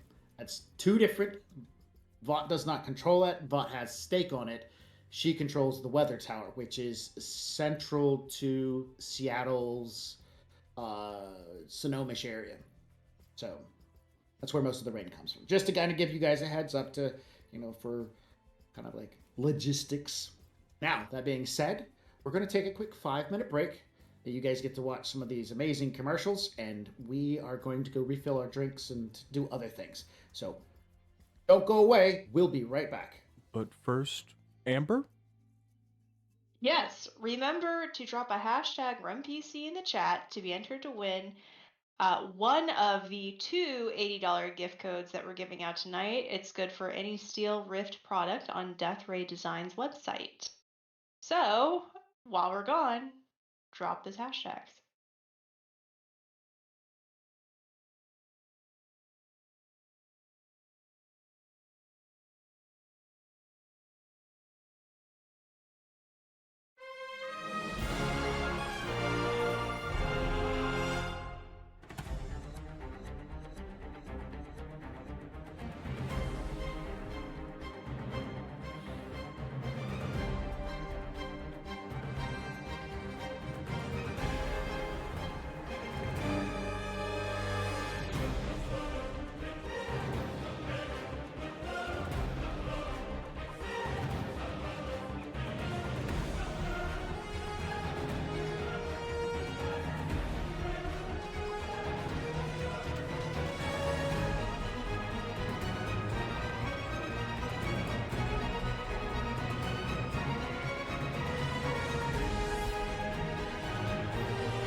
Can I just ask, what does a summoning tea kettle look like?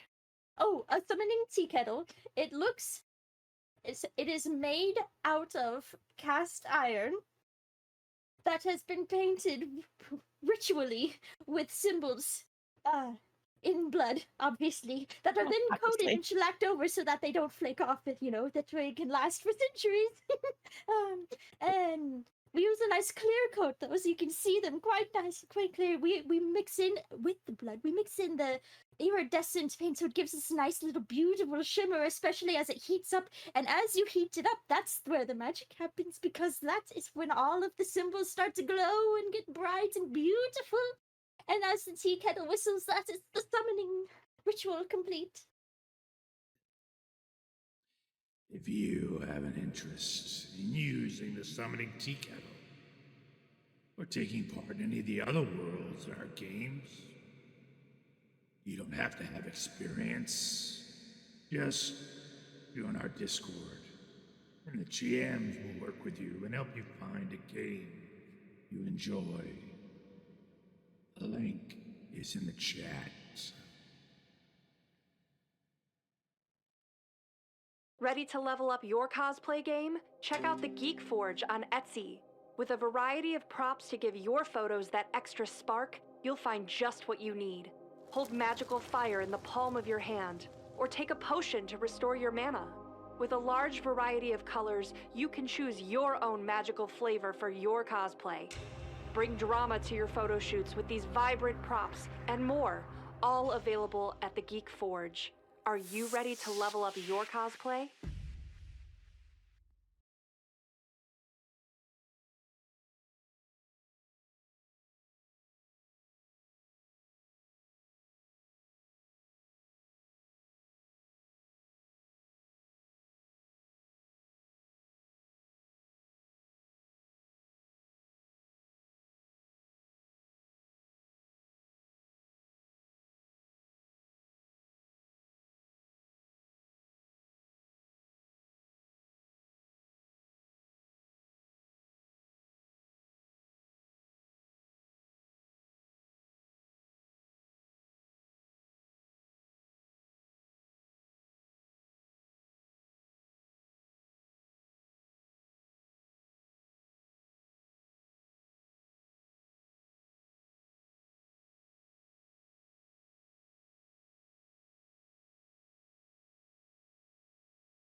Hey there, everybody. Welcome back. Have you got yourself a cup of Joe? Maybe a soda pop? Maybe a glass of whiskey? No? You should. And you should put in a hashtag RemPC. Why? Why, you ask? Well, I have someone here who will tell you. Yes. If you drop a hashtag RunPC in the chat, you could possibly win one of two $80 gift codes that are good for any Steel Rift product on Death Ray Design's website. That's right, there's two winners tonight, so get at it. Woo! Anyone could be a winner. You just gotta participate. You just And if gotta you participate. really want that code, you can get 7 additional entries if you subscribe to Gen Con TV today. And then Yeah. for every 100 bits you donate, you get another entry. And not only that, when you donate, for every 100 bits, you can give someone a NERP, or for 300 bits, you can give a player 1 edge, 500 bits gives the player 4 edge, and it's not limited to players, you can also give them to Max to make it difficult for us. So, get to type it, I guess. All right.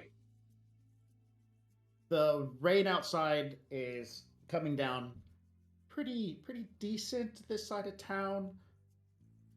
Willie has gone into the kitchen to put some shit away and do some picking up. Kitchen drone has also finished cleaning itself up. You guys are probably about, generally 2 to 3 beers easily into it. For those more harder drinkers, you're probably on your 4th or 5th. And for those of you who have a cybernetic body attachment doohickey dialysis machine cleaning this out of your system, I don't know how much. You probably already finished a case by yourself. I'm looking at you, Cyborg. Okay. So the talk about aliens and spaceships and rain and the spirits and all that have definitely got you guys in a bit of a, there's a lot to take in. I mean, as an individual, and the emotions probably are pretty kind of tense. Maybe they're not tense. I don't know. How do you guys feel about, somebody jump in on this? I think Convoy, trying to sense the mood, will put on a song over the sound system in the garage. He's gonna put on it's a female voice comes in with a little steel guitar, and I'll just be like, yeah, this I don't know, this is kind of what I'm feeling right now. This is kind of like some big heavy stuff hitting us, but I don't know. This is a good oldie. This is an oldie classic coming out. It came out a while ago, but talks about heartbreak, and I think it's a good one. Heartbreak. Turn it up. Turn it up. Like, this is a artist called Violet. Violet? Mm-hmm. I know Violet. Hold on. Is she still releasing music? Oh no, this is an oldie. This is one of the classics here. Classics. Yeah, I remember when she wrote this song. Oh, right. Yeah, because I suppose, yeah. So you heard this. Yeah, you heard this. So this was probably on, top of the charts around there. Maybe. More. It's a little more. Maybe were you in the indie scene then? That's how you heard of it. What's going on? No, I was there when she wrote it. Our friend Slick dropped a donut in his van and lost it, and he was really upset. Wait, what? Yeah. There are lyrics on the song about it's just rolling away. But, I mean, it sounded more like it was talking about the van just rolling away, or life just rolling away. I thought it was a metaphor for, feeling like things were spinning out of control. Nah, he like lived in his van and he kept it parked outside of a donut shop. You know the one on Fourth and Decatur. Decatur.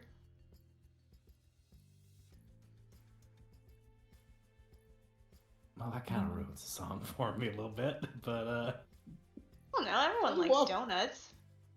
Willie walks up with another beer. Willie walks up with another beer. It's just like, it's still a good song. Yeah, exactly. well, hold on. now I'm curious. We're gonna have to go through this discography and figure out if I gotta know. I got some questions. Maybe not What's now. Maybe what's not the now. name of this album? Name of this album? Let's see. Ooh, you know what? Chat. What is the name of the album produced by Violet, the country singing elf, back in the late 2080s, early 2090s? Just country sounding albums, like, I don't know. Donuts What and truck do you- tires. Donuts and truck tires? Darn it, man. That's good. Donuts and truck tires. Oh. City Slickers. Oh my goodness. Oh,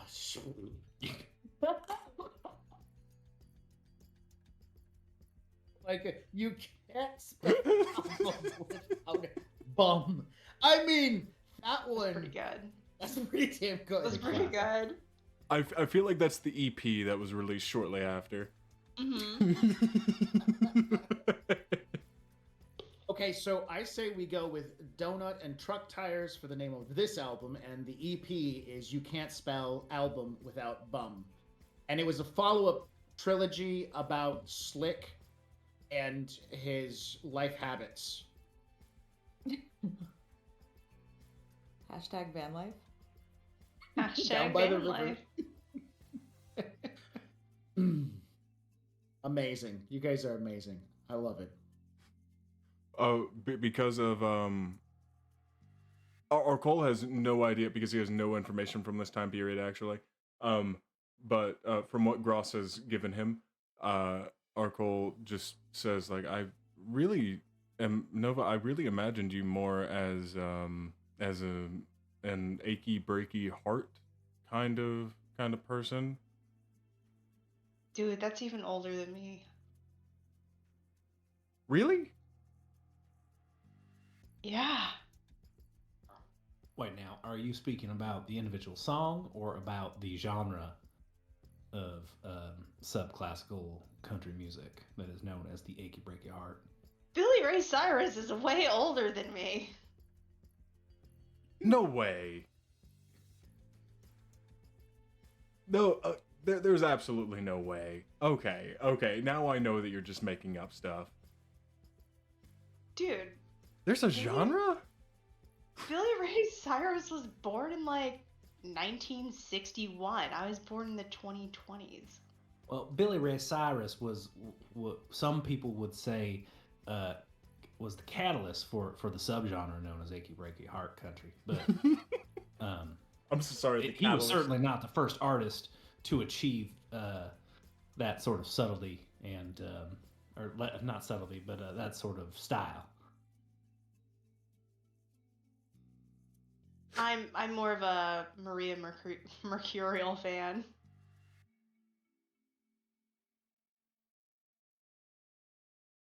Not gonna lie.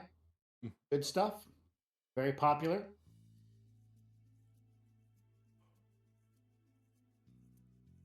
I have you no guys clue have- what you're talking about, Nova. Oh yeah, no. She's more recent than. Oh my god. No, you probably heard of her. Oh my You probably heard God. of her. Yeah, you probably don't. You just don't know the artist name. You probably recognize the tunes though. Grouse will take a moment and play some of the music, and then he'll look to you and say, "Yes, I remember hearing this tune as well. We were in the elevator at that hospital when this played. Oh, absolutely. Okay. Absolutely fair. This is part of the genre called elevator music.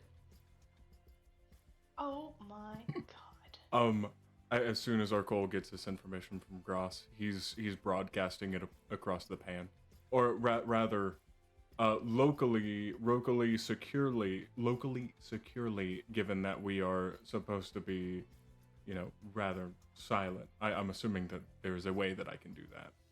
Of course. Well, yeah. Grouse is in the AR. Isn't part of the pan too, so everything he says, everyone hears. He's not muted, so. Grouse, you are stone cold, man. He's not smiling or laughing. He just looks at you and goes, "It was definitely something I would never forget." Maria Mercurial is a rock star, and I'm disappointed in all of you. Hey, I didn't say nothing. I didn't say a bad word against her. Who Weeps for the Children? Hit. Take It to Mr. Hit. And then you just hear her like grumbling and like going on and on about how cool Maria is. Willie will bring you a beer. Thank you.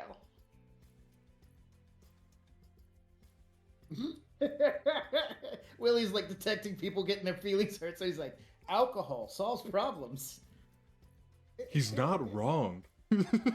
Oh boy. That social program that I added on has been doing wonders.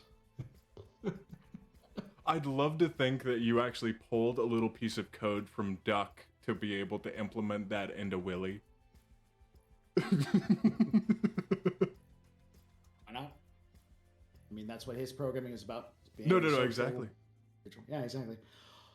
So, Alright, anybody else really music all day. You can. You totally can. Sitting in the corner, like with a tear coming down my face, nursing a beer. I'm a little drunk. I've never really listened to country music before. This woman is an artist. I know, right? I know. Well, ain't nothing make your heart weep like a steel guitar. Wow. Wow. Oh wow, good stuff.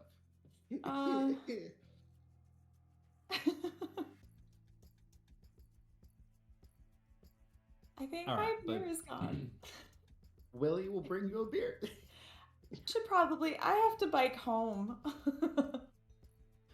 Willie says you could always just put it on autopilot, or if you need to. Oh my god, I could forget that that's a thing.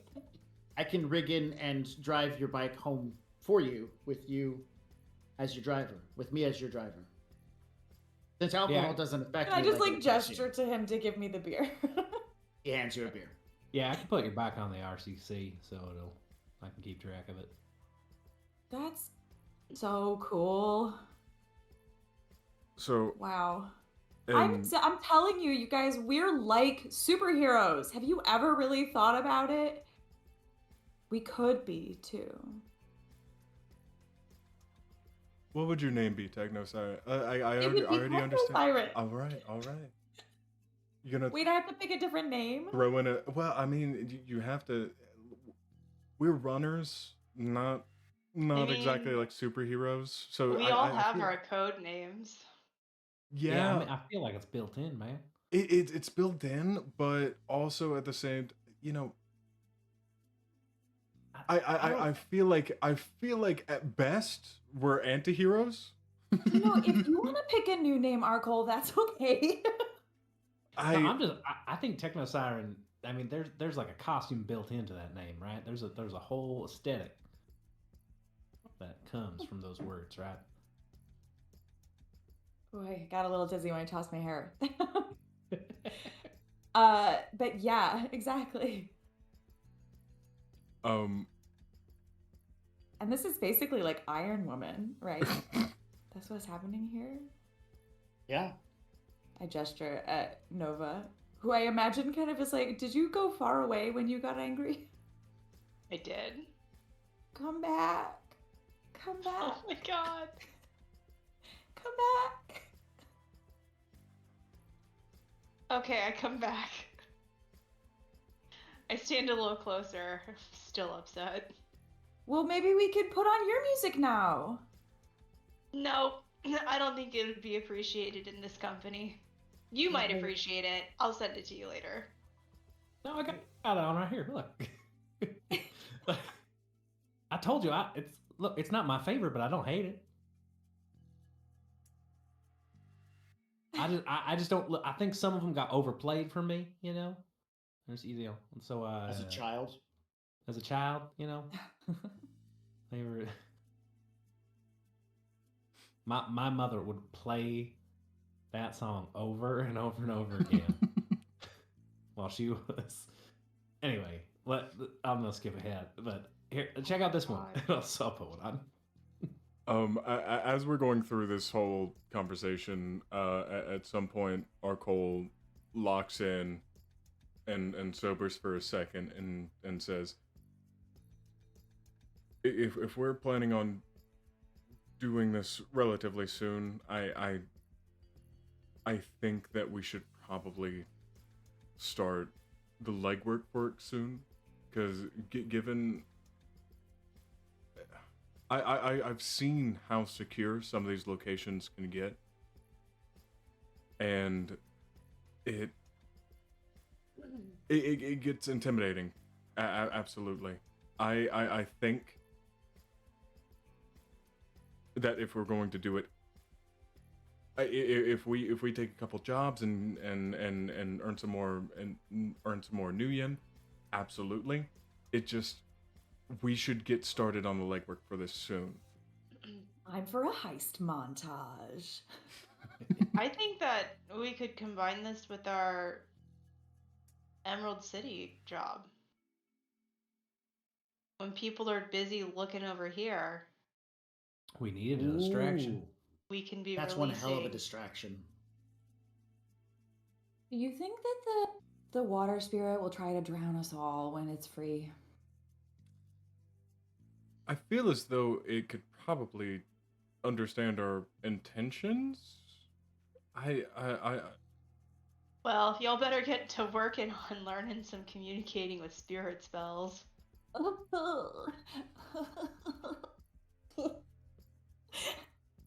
That is all Techno Siren. Yeah. No, it's not, you guys. No, it's not. Arkle, I heard you were magical now too. Yeah, maybe it's you. Maybe you should study up New Blood. I like know things, but like there's no way I'm gonna make it do what I want. Like I could try. I could be very persuasive, but like well, yeah, I mean, we should don't study up on spirits and how we they... should probably, yeah, maybe that's first step, right? You go to university, right? You're near one. You're part of it, right? yeah, well why maybe oh no. My teacher's name has Curie? I can't remember. Curie? Sarah? Yeah, I think so. That's her runner name, but not the professor. What she goes yeah. by. Hang on, where is it? It's written in my notes. One of your contacts. It's one of your contacts. One of your contacts is Yeah. Make her do it. Make her do the memory test. Valent. There you go. Roxana Valent. I didn't even find it. It came to my brain.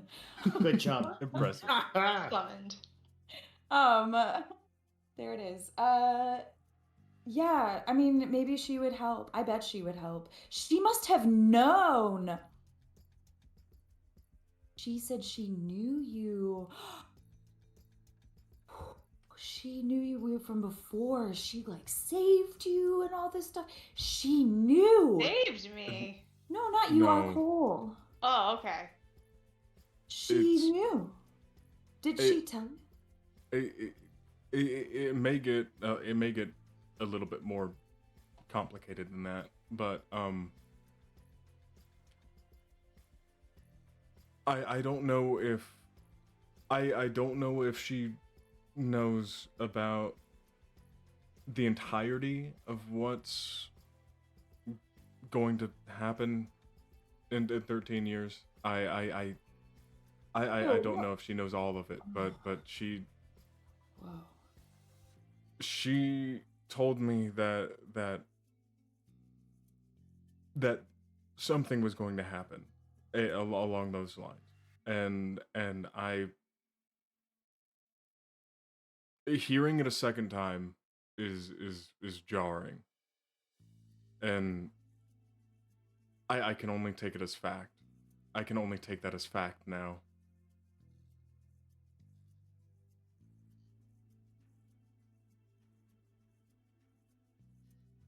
So she'd definitely help us then. I mean, she knows something is going on, or she knows something is happening. So, I mean, Why she didn't help you awaken sooner for me? I mean- that's very... We also need to ask ourselves the question: why would someone be willing to pay us as much as they're offering to do something like this when, I mean, we know it's not for profit, so clearly they know something about what's happening, so maybe we're the Yep. distraction for what they're doing.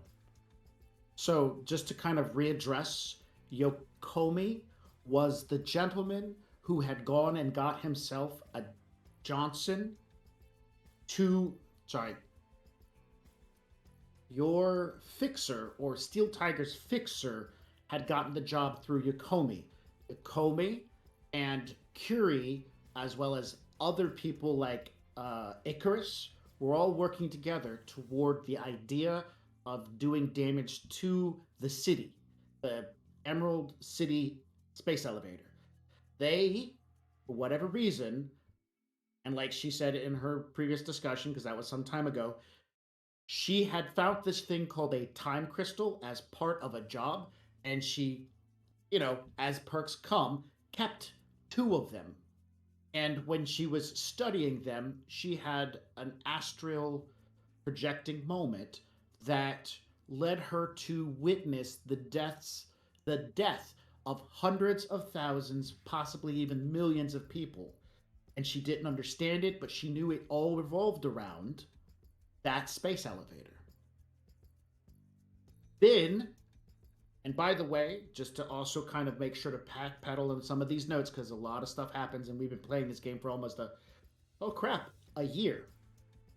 Dr. Redstone was the scientist who Arcole came from one of his projects. Those details have not been explored, but Curie knows about them, or at least some of the details, hence why she found Arcole and got him out. 2, Redstone apparently knows a dragon, one that's willing to come back and show their face, to kill Icarus, a free spirit that was going to help you guys get your fake IDs. So, you've got like a number of players on 2 different teams that are doing things. It's Dr. Redstone is doing stuff with Arcole's past, playing around with... And by the way, as she did mention this, he was working on predictive or... Oh, hang on a second. Chat. What was it that Redstone was trying to do? Ah, yes. See if Bob's still around. Redstone, which is Bob's creation, he was working on some predictive technology. It was the big sciencey thing that Nova never It bothered was. to remember. That's the word. He was working... There you go. That's the word. Dr. Redstone was working on a program of precognition. Dr. Redstone was working on a program to be able to predict the future.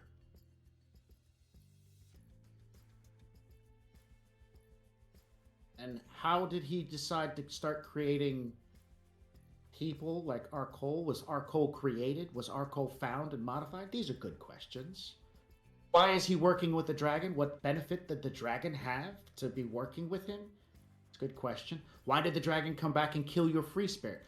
Why did your man who wanted you to go blow up the city to begin with suddenly change sides? So there are still unanswered questions. Still unanswered questions. But in light of that, I just hope that we can definitely look at all the pieces that we have laid out before us of what's going on. And kind of start seeing that there is a pattern. That's what we do. We're good with patterns, because we're humans. But if you're going to start doing some legwork, it's going to be a lot of legwork. Somebody was paying you to do this. And I jumped in and I brought around the extra bits of the story because we've been doing this for a year. And so, Envoy, you were saying someone was paying us to do this. Maybe we were the distraction for something else.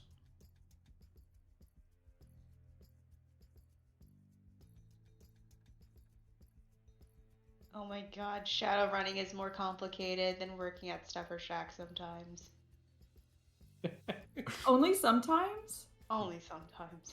I always wonder what goes on inside those Stuffer Shacks. You want a job? No. But I might kill my coworker. I'll need to replace him. You just let me know. Pull the trigger.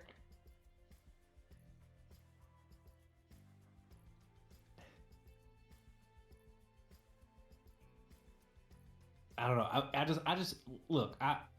There's a lot of strings that are all tied up in a knot right now.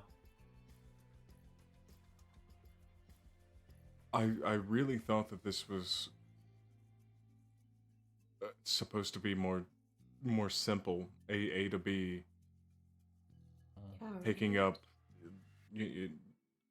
firing off, taking somebody out. You know, damaging the company's reputation, picking up an alien.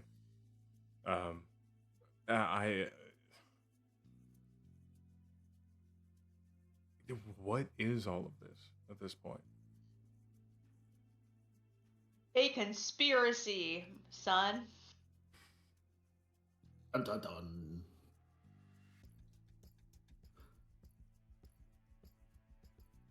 So your next move. Go ahead. I was about to ask a question, but you seem to want to say something. No, you're good. You're good.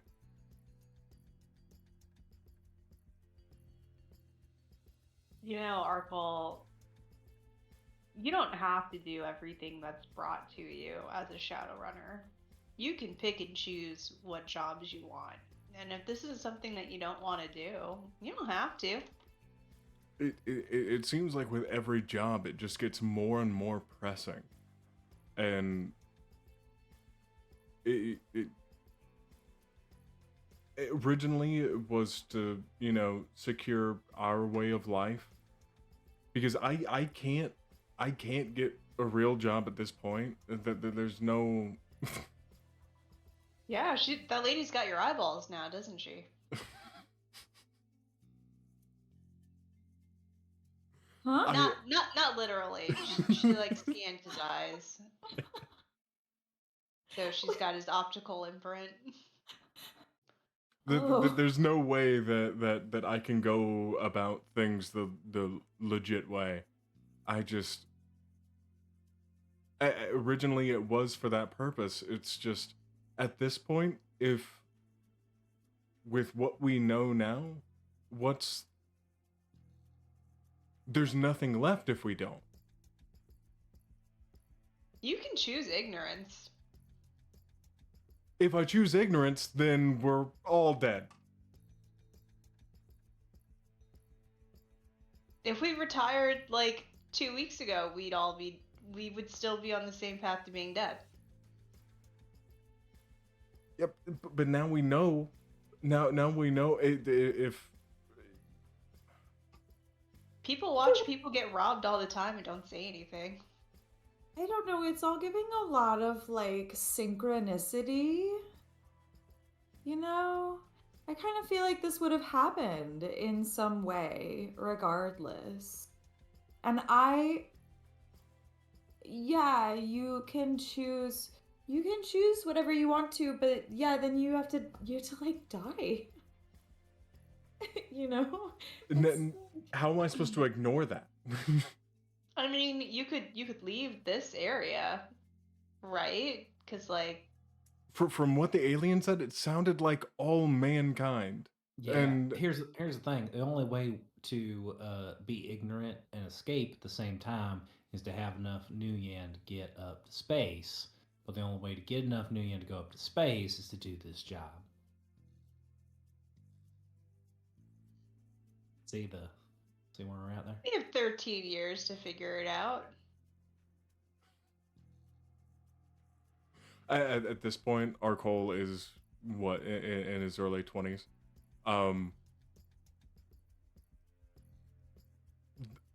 That's like half of my life. Is he a human? Well, human enough. I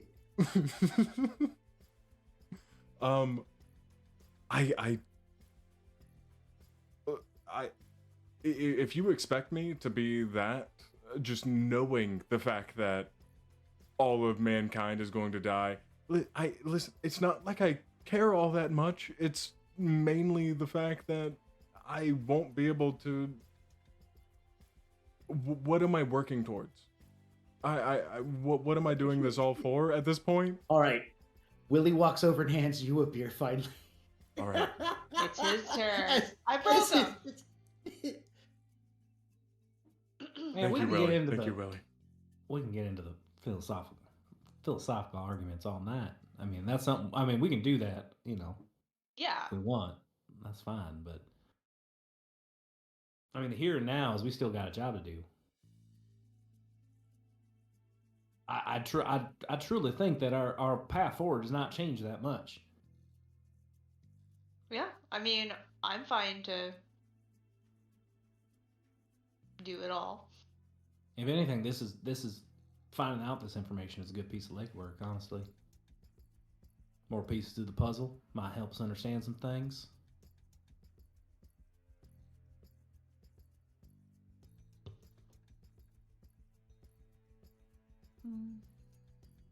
But we got paid today, and I'm very excited about what I'm going to buy. Ah, show me what you're going to buy. Time for some retail therapy is what I'm thinking. Well, I don't know. Here's the thing. I don't know. I think I need to make a trip to the junkyard, take a look around, see if I can get it at discount prices. But I don't know. I might go shiny new out of the box for this one. Ooh.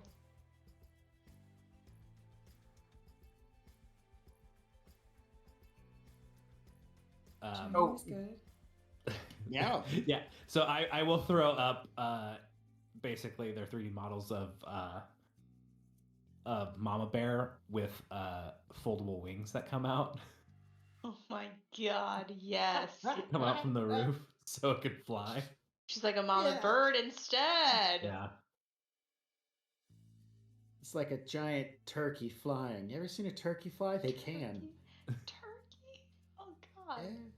I believe that flies. radio station in Ohio has proved that incorrect. Well, they flew for a short period of time. I like it, Mama Owlbear. There you go. There it is. Yeah. So, doing some of this therapy, the option of going legit means that you have to have real IDs that attach and people can even flag you. You don't want to go legit for this stuff, man. You want to keep it on the down low, black market, 5-finger discount. You muted. Yeah, I'm gonna call Rex for Junkyard Dog. See what he's got. Sweet. What was his contact and loyalty? 2 and 2. 2 and 2. I don't know if that has increased since the last time I worked with him. Did you give him any money or karma to increase his stats? No, I don't know how to do that. I can do that though. I didn't know that was an option. Yeah, you increase his contact and loyalty by either spending karma or money on him. All right, yeah. Does that take time to do that if you use karma? Karma, yes. Money, no. Okay. I would have So if used you karma, so And we could probably say that there's some time to it. So it's here's my little list. I believe it's a ×2 to the new rating. Basically, it's you've spent time with your contact or done little jobs for them that were either freebies or something along those lines. You know what? I'm going to call it a ×2 and worry about the details later. So if he's a 2, you would spend 6 to get him at a 3, and then 8 to get him to a 4, yada, yada, yada. Let's spend... I know you got some karma back. Yeah, I've got some karma. So let's spend 8 to get him to a 4. No. 6, then 8. So 14 in you total.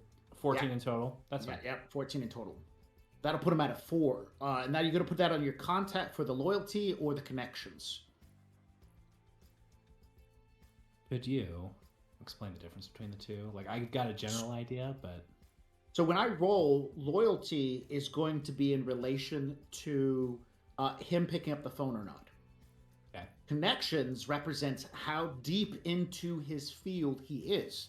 On a scale of 1 to, I think it goes to 6. I have to double check, but I think it goes beyond that. But on the scale, like a 1 basically says, I know a guy. But like a 4 says, I'm actually pretty far into the scale and I can get a hold of certain things. That represents like their ability to find particular niche materials, especially if it's restricted or requires a license and has like a high availability next to it. Let's bring up connection to a 4, and then you said it'd be 6 to bring... How much is it to... If I wouldn't bring loyalty up 2, that'd be another 6? It'd be another 6, yeah. Yeah, let's throw another 6 on it. Sure. Math. There we go. So loyalty goes up to 3. Connection to a 4. Okay. I had some extra downtime that I didn't use during the last bit, so... Unless it's like months. You shoot to this person, hey, look what I just found. I don't need it, so I'm going to drop it off with you kind of scenario. You know, just doing the nice... Yeah, loud. I'm loud? I'm sorry about that. How about... No, don't. It's me. I leaned on my microphone cord, and every once in a while that happens. How are we doing? Is it better? No? Good. You can't hear me? We should probably take a break while this gets fixed, while I figure out what the is wrong with this microphone. Bye-bye, y'all. We'll be right back. Hashtag RemPC. Hashtag RemPC. RemPC.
Can I just ask, what does a summoning tea kettle look like? Oh, a summoning tea kettle. It is made out of cast iron that has been painted ritually with symbols in blood, obviously, that are then coated Obviously. and shellacked over so that they don't flake off, that way it can last for centuries. And we use a nice clear coat though, so you can see them quite nice, quite clear. We mix in with the blood, we mix in the iridescent paint, so it gives us a nice little beautiful shimmer, especially as it heats up. And as you heat it up, that's where the magic happens, because that is when all of the symbols start to glow and get bright and beautiful. And as the tea kettle whistles, that is the summoning ritual complete. If you have an interest in using the summoning tea kettle, or taking part in any of the other worlds in our games, you don't have to have experience. Just join our Discord, and the GMs will work with you and help you find a game you enjoy. The link is in the chat. Ready to level up your cosplay game? Check out the Geek Forge on Etsy. With a variety of props to give your photos that extra spark, you'll find just what you need. Hold magical fire in the palm of your hand, or take a potion to restore your mana. With a large variety of colors, you can choose your own magical flavor for your cosplay. Bring drama to your photo shoots with these vibrant props and more, all available at the Geek Forge. Are you ready to level up your cosplay?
92 times.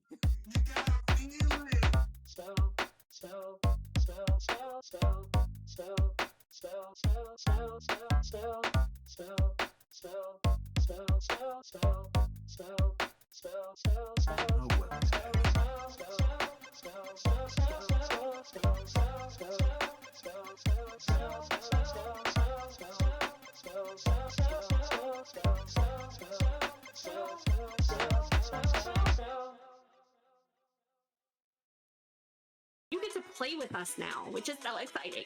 So with channel points, bits, and subscribes, you can give rewards to the player of your choice. So how to do that is, no, not Bob.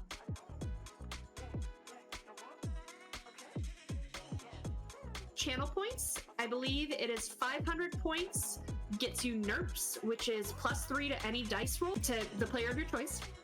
For 1,000 channel points, you can do a point of edge to any player. And for 2,500 channel points, you can do 4 edge to the player of your choice. Now for bits, for 100 bits, that's $1, you can do the NERPs. For 200 bits, that's $2, you can do the point of edge. Or for 500 bits, that's $5, get 4 edge to give to the player of your choice. And finally, again, the subs, if you subscribe, you can give 4 edge to any player.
Welcome back, REM PCs, to Emerald Glitch. One last chance to enter for your chance to win one of two $80 gift codes. Good for any Steel Rift product on Death Ray Designs website. So there are two chances to win, so you definitely want to make sure to put in that hashtag REMPC into the chat. And don't forget, if you subscribe, you get extra chances, as well as if you donate NERPs, what are they called? Did I get that wrong? Bits. No, you got it Sorry. right. All right. So if you donate those, you can also get extra entries. Get those in. This is your last call to do so.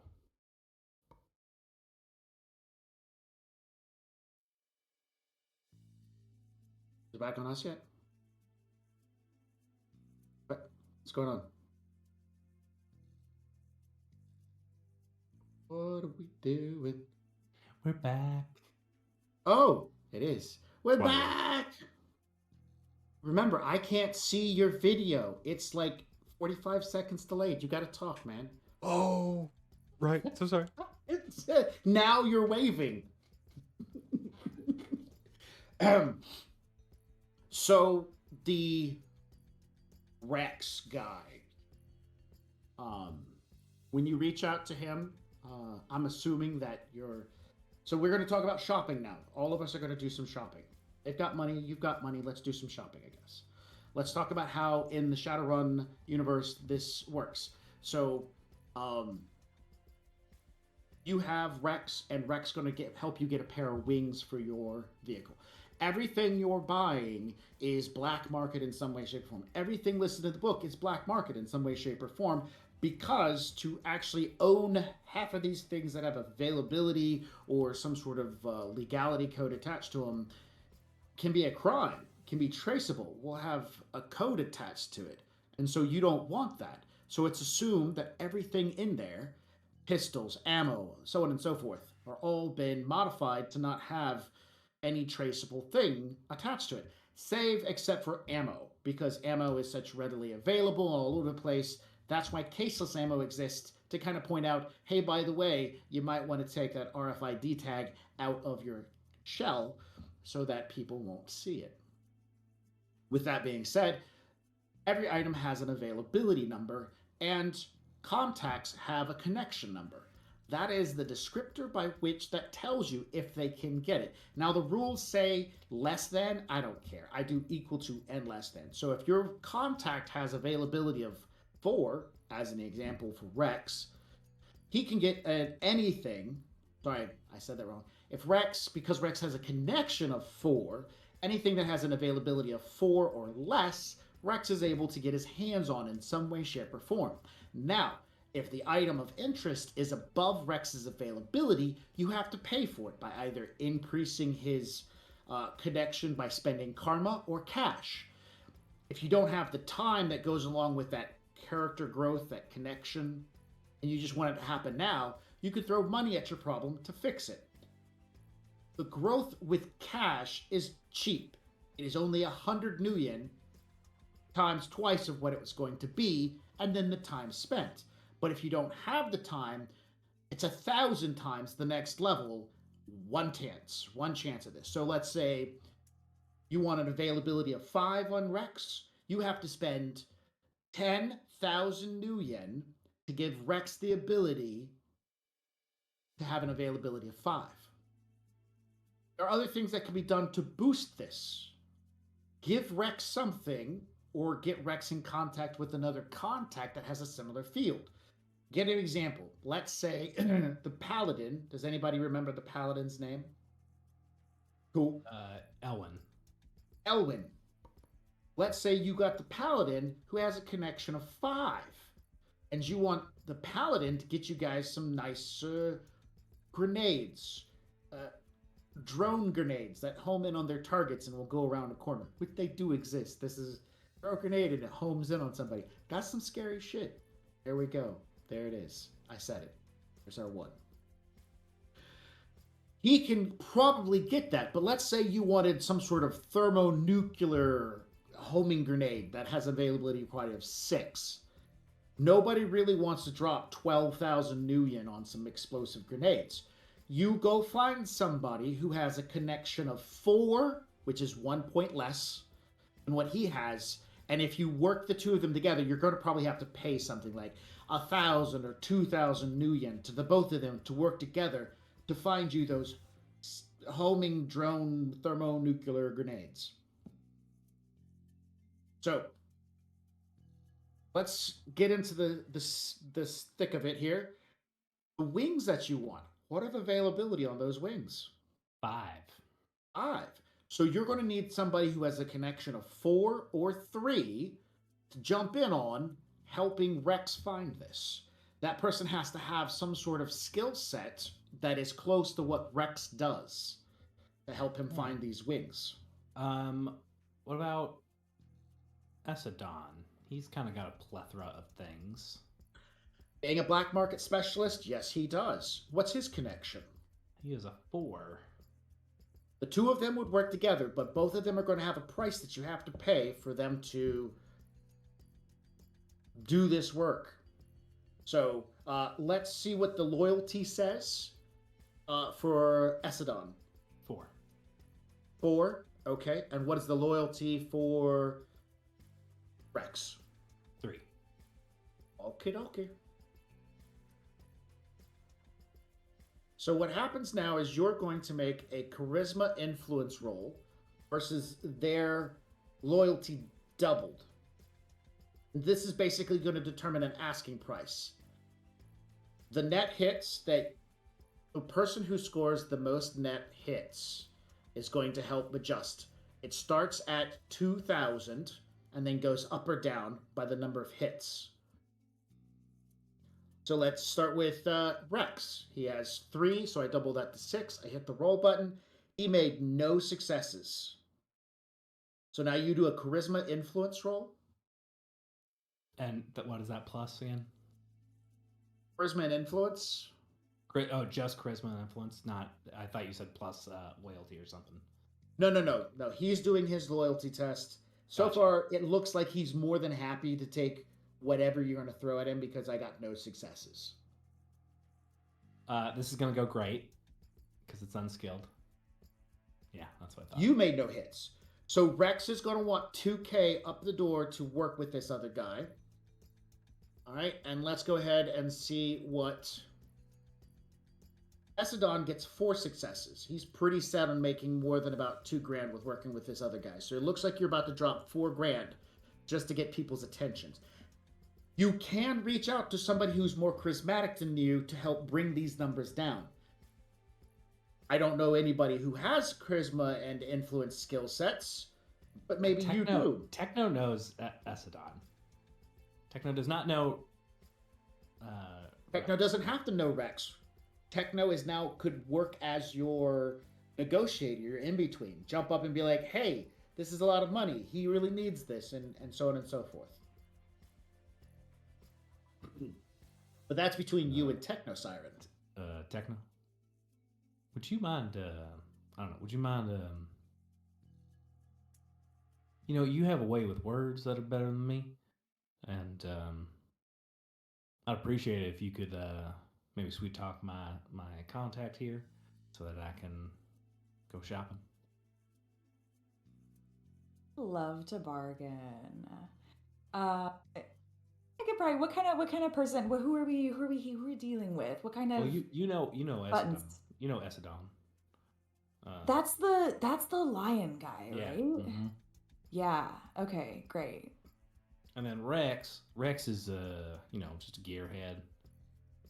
One of those guys that doesn't throw anything away. Rex was the gentleman who had the Anthro drone that you guys used to get into Hoopers. Remember, you found this. Yeah. Oh, you weren't. Techno wasn't there. Techno wasn't there. Never mind. That was before Techno arrived at the scene. Never mind. Also, So I'm wait, Esadon assuming is not that. the lion guy. Oh, sorry. No. Sorry. What were you saying? No, I'm just assuming that Convoy is still holding Nova and Willie's hands right now. Willie bought people beer. He's not they're not holding hands. This is like the next day. People are shopping now. Okay. You're right. You've gone to Kong Walmart now. Sue me for hoping. It did. They went on for a long time, I think. Yeah, we On said my 3 phone. minutes, Yeah, which it's is a long canon. time in holding hand time. Yeah, would you mind chatting up, seeing if we can get a deal on this? Yeah. Alrighty then. Yeah. Rex has made no successes. You can make a charisma influence roll. Every net success you get reduces the cost of the 2,000 by 100. You can reduce it to 0 by hitting 20 successes if that's even possible for your character. You But can am I edge doing roll and stuff like that. So charisma and what? an influence skill like negotiation. Yeah. Okay, yeah. I'm not gonna make 20. You could edge it. Oh well, I guess I could. I sure could. I mean, any discount is a good discount. Yeah. Well, let's see how it goes, right? Let's see how it goes. Let's see what happens. Sure. Because I can roll 14 dice, and I think so. To talk to Rex, Rex was rolling a loyalty roll, right? Is that right? Correct. Mhm. Okay, so that was like a test for how much he likes Convoy and wants to help him. I've never Hey, met him before. That's correct. So just for flavor, I think my strategy would be like to go and like introduce myself to him and like Ooh. ask to see all of his stuff and act like Ooh. really knowledgeable, like have my PMAX help me like speak about things a lot and be like, we're really upping our business around here. They brought me on board. We're like making a whole lot more money. I would like flash some of my like shiny fancy gear and I'd be like, but what we could really use is a guy like you on our side to like help facilitate. We can't always have everything all tagged and I'm talking to somebody who really knows what they're doing. I Can like can that. Arcole and Gross assist in this as far as seeming more knowledgeable? Ooh. Yes, Considering I will that he's let always that listening to the happen. pan. Yeah, I will let. I definitely could see that. So if you could make a, do you have a hardware? I'm trying to remember the skill set. Yeah, hardware. Hardware. Make a hardware roll. Any dice that any net sits that he gets will add to your roll. Oh, great. And then wait, do You I get- also get to add for crazy. my PMAX? Yes. So Two. Arcole's going to give you 2 extra dice. Two Your extra PMAX will be able to, because this is not her forte, she will be able to buy successes. She'll be able to buy 1 success, giving you an extra dice, so a total of +3. I like your approach, so I'll allow you to have a temporary edge, 1 temporary edge to toss in because of your description of how you're approaching it. So you have 3 extra dice, and then if you choose to edge afterwards, you have an extra edge to work with. Amazing. Here we go. So we're rolling influence with Yep, +3. Mhm. And oh, it didn't. Oh, yeah, it rolled only 5. Ooh. All right. Ooh. How did I do though? How do I get it to show me? Point at the number 5. Oh, there it is. Okay. So I could. You didn't 1, 2. glitch. You did get 2 1s, but you got a lot of 4s. I got 3 4s. Mm-hmm. So what's that? That's 4 edge to switch those as well. Oh no, it's It's two Two. per. 2 per 4. Oh. But if you spend 4 edge, you get to re-roll everything that didn't score a hit. Oh, I'll do that. And you have 1 temporary edge, so you only technically need to I spend just won 3. Okay, great. Let's do that. Amazing. And then I just push this little plus sign, right? Boop. That is correct. Go for it, buddy. Hey. So now we've gone from 5 to 12 successes. That's pretty good. That's real pretty good. good. That brings the cost from 2,000 down to 800. That's Thanks, amazing. right. Rex. I knew you could do us a solid. He tells you in the end that 800 is going to help pay for a couple of things, as well as setting up a small server so that he can communicate with these people that's going to be secure and safe for everybody. He's making sure to do good for his friends. Now, Essadon made 4 hits. Mhm. So right now that's at 2,400. And so that's going to be the tougher call to try to bring that one down. Essadon is your contact. So what is your loyalty to Essadon? I actually don't have him written down. You don't? No. Because if he's not the lion guy, who is he? To be He is honest the lion with you, guy. he is. Yeah, He is the Essadon. lion guy. Okay, well, I barely remember. I was being like flirted with by the dude in the muscle tee. It was weird. Oh yeah, the right? elf Like, dude. Yeah. yeah. You were kind of on your own thing then. I mean, we like, I understand. was trying to get a discount there too. It's like I never got to find out if that worked out, but like I threw myself No, on the coals. it did, because at this point in time, that's still something that's retained. So I'll give you another temporary edge just because of that person and that interaction. And so if you go into this the same way, you could have 2 temporary edges to be following up this dice roll. Because that elf is still there, still probably like he sees you show up, or maybe he sees your face on AR and it's like, hey, that's her. You know? Yeah. You've So I already would made an impression. Yeah, I would definitely use him then to get in and like see that. I'm trying to remember. I didn't try to seem. I didn't try to seem very knowledgeable on that day, if I'm not That's mistaken. correct. Mhm. So I think though, and just like the 4 successes on the loyalty, but he's still charging the full 2,000. Would I need to like make a judge intentions to know like why that would be? I'm just trying to figure out what buttons to push. So that is nothing but numbers. He is Yeah. asking for 2,400 new yen before he starts working with somebody he doesn't know. So that's why, That's all because that- he doesn't want to work with that guy. That's correct. That's all that number represents is I want more money to work with somebody I don't know and trust. Well, now I know I have to convince him to try to work with that guy that he knows and trusts. That he doesn't know and trust. Okay, so then yeah, I probably got that elf's number, right? Yes, and we will say his name is Michael. Michael. Yep. Human's parents and everything.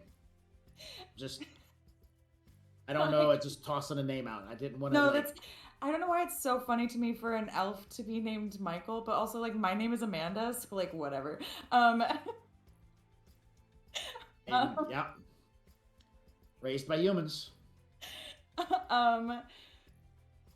What's up, Mike? I would like send him a text and I'd be like, what are you up to? Can I come hang out in your garage and have garage beer and do like garage beer philosophy? Do you do that?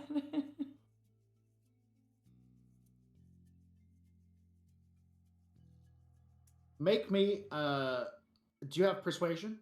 Yeah. I think Make I a do. persuasion roll. If you get a two, if you get at least 2 hits, the answer is going to be yes. Please come by and have some drinks and hang out with us. Is persuasion Influence? a skill? I have influence. Influence. I'm sorry. I still think in 5th edition. I was gonna say, are we playing You have D&D? so many different games in your head right now, Max. Okay, here comes the influence. We should play Deadlands one time. What's that? I'm down for that. Me too. Horror Me too. Western. Let's go. Horror Western. Wow. Woo! 5 successes. Instead of hanging out, he wants you to come hang out and do. Wait, what was that, Convoy? Is that it? Oh, snap. Another side story. We'll do that some other time. Instead of just coming in, you go and you drink and have garage beers, and you realize through the interactions that this guy is rather easily manipulable in the sense that he is very gregarious. At the same time, he is trying to fill part of his life with someone who will spend time with him, especially with the female persuasion. And you find that it is rather easy to get him to want to hang out with you, to where your first afternoon of hanging out and having garage beers, he wants to take you out to a concert.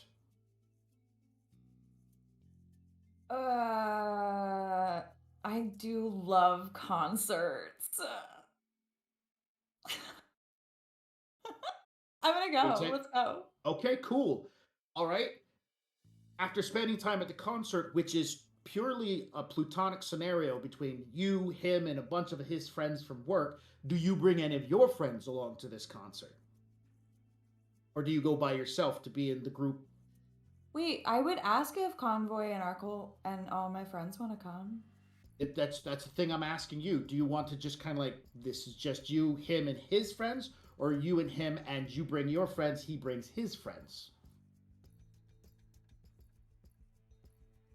I'm asking myself which is the more strategic option. Correct, because this is about manipulating to Yeah. get bonuses. I'll just go by myself. I'm just gonna go by myself. Excellent.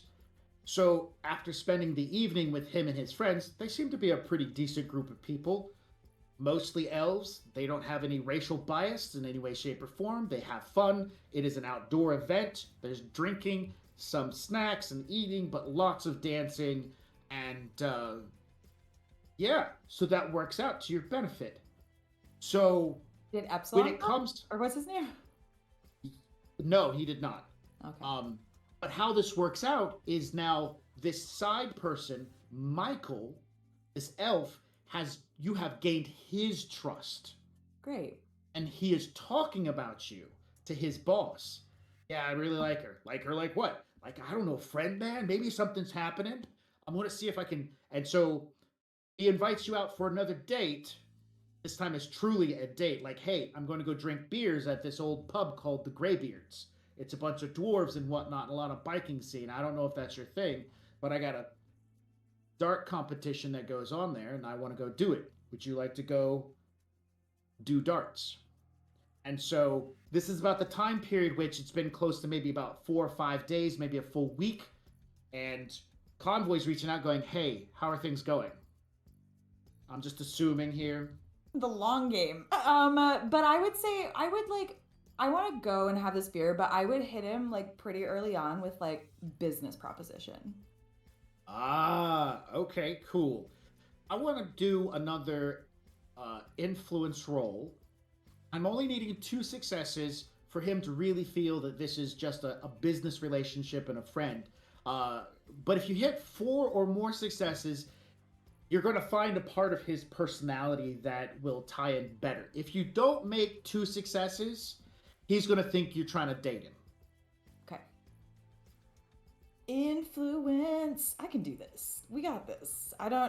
We don't even need. Look at that. Look at that. Look at Bam. that. Bam. So he's much more comfortable now with you hanging out with him because he realizes it's about business. He's glad with that because he wants somebody to hang out with. And he reveals to you that he recently lost a family member, a female family member, that was his best friend. And so during some point during the conversation, it definitely goes into something a bit more personal about the loss of life and the loss of a loved one, to which you're helping feel that role. And he's like, I don't want to dump on you, but I am an empath. I would like go with it. I would definitely like be there for him. And he's like, I lost my sister. She was an important part. And, you know, coming and spending time with you has definitely helped fill that role. So I will give you him, Michael, the mechanic, as a contact. Nice. You will get this for free for this really cool role playing like Dish. We will give him a loyalty of 4 because you connected. And he has a connection of 3, but he is a mechanic, so that's really where his skill set lies. Now, that being said, you will be allowed to use his loyalty of 4 when you roll against the black market specialist. Great. So you have 4 more dice to work with. Now, so that gives you a +4. Does anybody else want to like toss stuff in to help out with Isadon to kind of bring those 2,400 down? Liz, I can only feel like Arkol has been kind of every step of the way, unless Techno-Siren has been actively disguising yourself or hiding this from the pan. No. Then I feel like Arkol is in the back reading body language, just really trying to get in tune with all of this. Okay, so are you talking about doing what are you asking that you're going to do to supply Technosign with some extra dice. Hmm.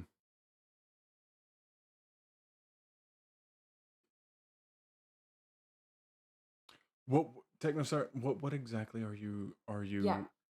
My strategy for this one is going to be like trying to convince them to expand their business. Like they've done us such a big solid, and like they're actually like the real players in town. And if they started to increase their connections, and now that they trust me, I want to recommend this other guy who I think can Rex. like yeah, Mhm. Rex, who can help, who could like really be a benefit to them to like really step up their Yeah. game. Yeah. Okay, then in this aspect specifically, I would like to look around within the same market and see exactly what statistics I can use in order to fluff this up. And for that, I would like to use a honestly just a regular matrix perception just to check out Sounds great. yeah. Sounds great. Sorry, it Whatever takes me hits he gets, go ahead. Whatever hits he gets are going to be a bonus dice to this roll as well. So you have 4 plus this plus your normal. 7. Yeah, right. That's really good. So Did you good. want to edge that or something? And no, you're good with 7. I don't know what you. 7's good. Okay. So you have 11 extra dice to your dice roll. That's a lot of dice. I wish I could roll them for real. I know, right? Your PMAX will probably give you an extra 1. Okay. So yeah. that's 12 to Oh. your, I think you get 14. No, 17. So No, I get 14. I get 14. 14 plus 12. So you're Yeah. under 26. Okay, so yeah, I want to get in the room and sit down with both Michael and it's Epsilon, right? I'm saying that right? Esadon. Esadon. Esadon. And I really want to lay it out for him, and I want to be like, listen, you have really showed up for us. I think that you're like, if I dare to say it, you may be the king of the jungle, as they say. Sort of situation here. You're playing into some stuff there. Okay. And I just want to see you succeed. It's been like, I really think that you all have what it takes to become absolutely notorious in the city. Not that you aren't already getting there, but what you really need are like lackeys. You need more connection. You need more people that are going to like look up to you and help funnel things through your business. I guess what I'm saying is like, listen, I am the connections person. I know you don't know me very well yet. We just met, but like I can connect you with some people. And I know Convoy already brought this up, but he's just not really good about like talking about people and things like that. You know, he's very like tight-lipped and all that. He just doesn't say enough, you know? So I'm just here to like better express what we were trying to say, because that Rex guy, I'm telling you, he kind of he's looking for an extra outlet, and I think that you could really utilize his stuff. I'm rambling.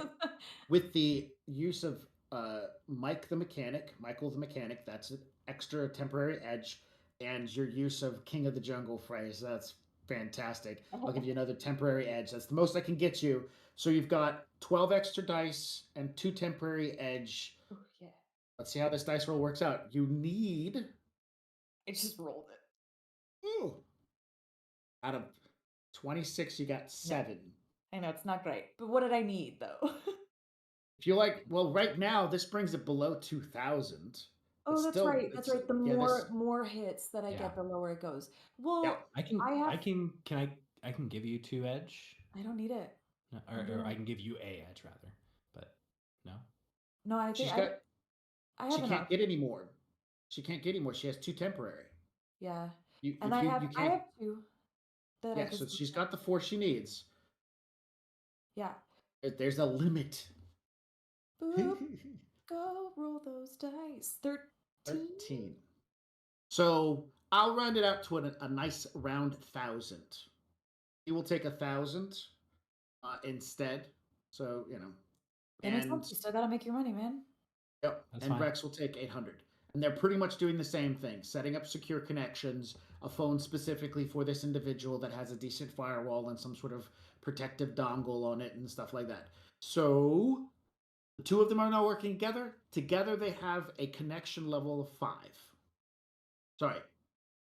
What was it? 5? 6. 5. You now have 2 contacts that have the ability to find what you're looking for. That's it. That's all that had to happen.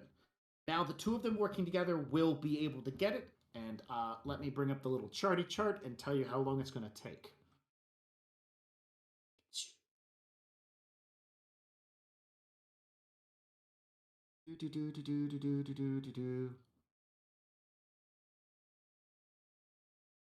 Okay, they or someone you know needs to do a matrix search, which is based upon its availability, which we already determined is a 5.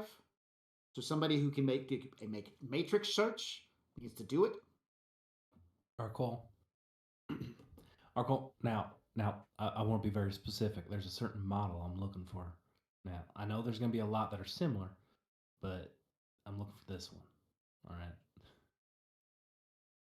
And if it happens to be like a charcoal gray, that's like bonus points. Yeah. Charcoal gray specifically? Yeah, it works, but it melds better with any color, really. No. I completely understand. And with Arcole's very, very deep understanding of aesthetics, is absolutely going to be able to do that.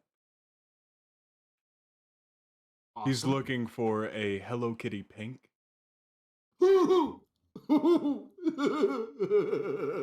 With 5 hits. Oh no. All right, success. That's what you needed. You needed 5. I'm so sorry. Right, Yeah, go ahead.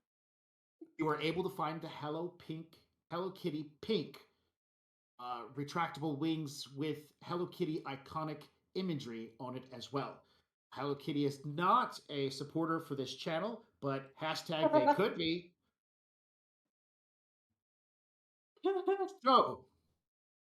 So this is Arcole, not Arcole, Convoy. Your comm goes off. It's Rex. It's not a text message, it's a phone call. I answer. Actually, you know what? We're going to do it this way. You're hanging out, you're in your shop, you're doing stuff, you're waiting for people to reach back out. Maybe a week has passed, right? You guys are doing other stuff during this time. Anyways, because it's possible, he sends you a message going, can we talk? No, yeah, we can talk. He appears in AR, because that's what he can do. He's now standing in AR inside your pan. He's like, hey, I got him. Your man, they knew some people, some stuff was done, and we got him. Are you really sure? Like, this is what you want? Have you seen these things? Well, look, it's okay if they're not charcoal gray. I mean, I just want like as long as the model's correct. Yeah, the model's correct, but man, and he leans out at the visual display, moves something, slides a large piece of cardboard box over, and plastered on the front of it is a black and white kitten cartoon character wearing a little red dress with a flower on it. This matches everything spec-wise, but I have to respect myself. I cannot, in the best interest, put that on Mama Bear. Huh.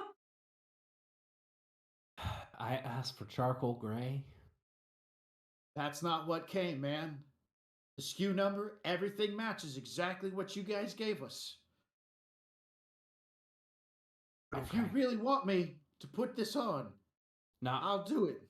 No, look, man. I'm gonna have to extend the electromagnetic paint anyway. I was hoping for something neutral. This isn't decals. This is on there. This is part of it. When you turn off that protective covering, it's just going to show through. I can't. Well, yeah, it's part of the wings.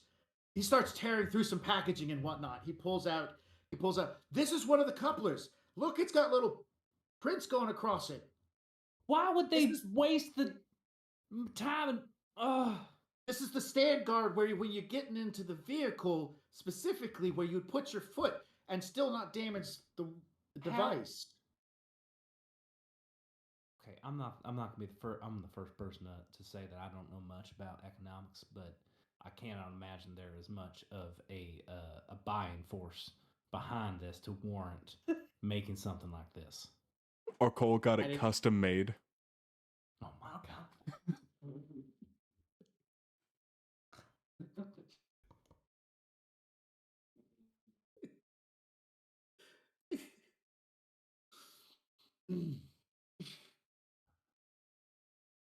Just sitting there scrolling through the little website. Click, click.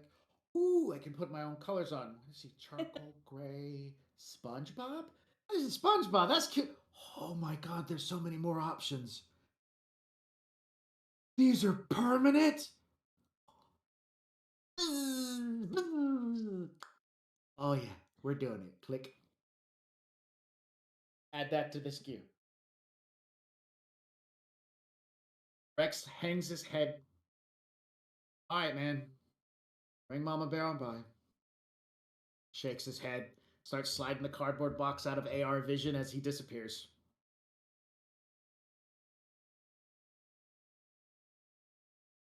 Our Cole. Just saying it out to the void because you know he's fucking listening. He's listening at all times. Yeah. I specifically don't. I specifically don't send him a message. I just say it because I know he's got it on the background. He'll hear his name. All you hear is, "What do you need, convoy?"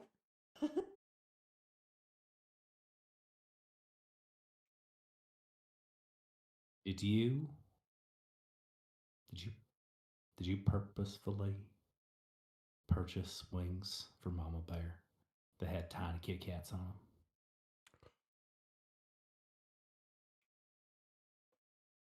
Listen, Gross had shown me that they were rather popular in the late 1990s, early 2000s, and I know that this entire group loves, reaching back to the past.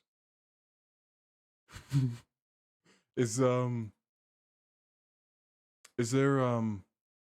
I thought it would work aesthetically with Mama Bear. Is there a problem? Well, Cole, if you had remembered, maybe you can rewind, and you will see that I asked for charcoal gray. And the reason I did that is because there are very powerful people with massive robots with huge swords that do not like us and can recognize us by signature signs like my eyes or, I don't know, little kitty cats on my goddamn wings. Convoy. Listen, I just extrapolated. I've never seen real charcoal. It's just gray, man. It's just gray. It's just blackish gray. There's a lot of movement in there. Doesn't that feel like good camouflage? Doesn't that feel like good camouflage, though? It does when the sky's gray, right? It Oh, well, no. It's neutral. It could look like a cloud. I mean the pink. Like would they really shoot down something with pink wings? Like that just seems cruel. That trick will work one time, maybe, if we're lucky.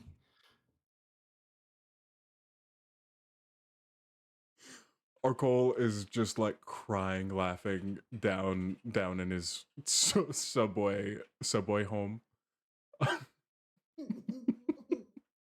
I'm dying over here personally. He's literally crying. It's too much. It's gray. It's like slight dark gray. Listen, I feel like that's better. I feel like that's better disguise. It to me it just works. Add in. Also, it cut the production time down by 2 days. You got them faster. Wow. I'm Say that- assuming in my head that they had like a back inventory of like a whole bunch of those that they thought were really going to pop off. Right? Your tiny little teenage prima donna's just like, I want my giant truck to have Hello Kitty wings. Fantastic. Oh, okay. Do you? So I'm assuming you now go see Rex. I go see Did we have- Rex and get him attached, make him work. Okay. So, yeah, as you show up, there is a long, somber moment of staring at these things. They are a pastel color that Mama Bear's internal sensors detect. And right off the bat, that's not in the chroma scheme as far as it goes, and has to download an update just to be able to cover that color with That and skin matching.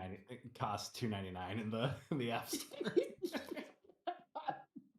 Exactly. So, I'm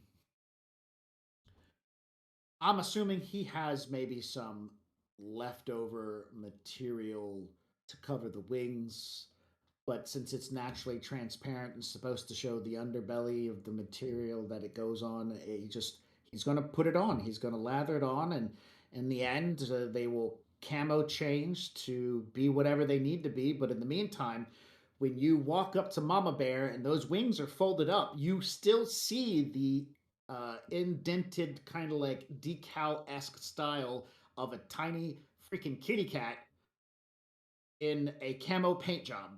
Also, you can see it. I'll always know. It doesn't matter if I can see it. I'll just know.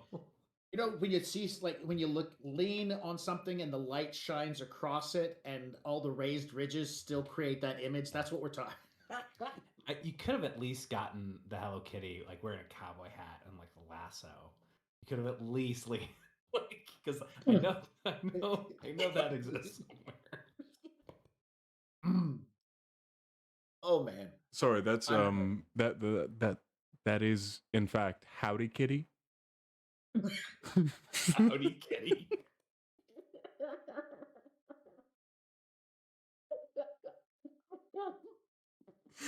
Okay, I think it might be about time for our last 5-minute break. Please take a break. Howdy Kitty. Oh, gosh. Howdy Kitty. Convoy, before that, do you have anything that you'd like to say? Oh god. I would like to say, please put hashtag RepPC in the chat so that you can enter for a chance to win one of two, not just one, giving away two tonight, of an $80 gift code that is good for any Steel Rift product on the Death Ray Designs website. So make sure you get that in. Last chance. There are some I checked it out earlier, really cool miniatures. I would love to dig into that rule set. I think it looks like a really fun game. So put them in. Hashtag RemPC, and we'll be back soon.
Can I just ask, what does a summoning tea kettle look like? Oh, a summoning tea kettle. It is made out of cast iron that has been painted ritually with symbols in blood, obviously, that are then coated Obviously. and shellacked over so that they don't flake off, that way it can last for centuries. And we use a nice clear coat, though, so you can see them quite nice, quite clear. We mix in with the blood, we mix in the iridescent paint, so it gives us a nice little beautiful shimmer, especially as it heats up. And as you heat it up, that's where the magic happens, because that is when all of the symbols start to glow and get bright and beautiful. And as the tea kettle whistles, that is the summoning ritual complete. If you have an interest in using the summoning tea kettle, or taking part in any of the other worlds in our games, you don't have to have experience. Just join our Discord, and the GMs will work with you and help you find a game you enjoy. The link is in the chat. Ready to level up your cosplay game? Check out the Geek Forge on Etsy. With a variety of props to give your photos that extra spark, you'll find just what you need. Hold magical fire in the palm of your hand, or take a potion to restore your mana. With a large variety of colors, you can choose your own magical flavor for your cosplay. Bring drama to your photo shoots with these vibrant props and more, all available at the Geek Forge. Are you ready to level up your cosplay?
everybody.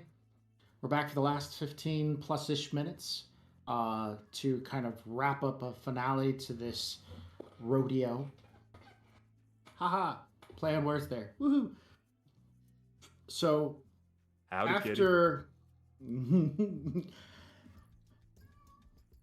after getting the modifications done, the Mama Bear getting the chroma cover attached over the new bits and pieces, Mama Bear returns back to the garage, outfitted with wings.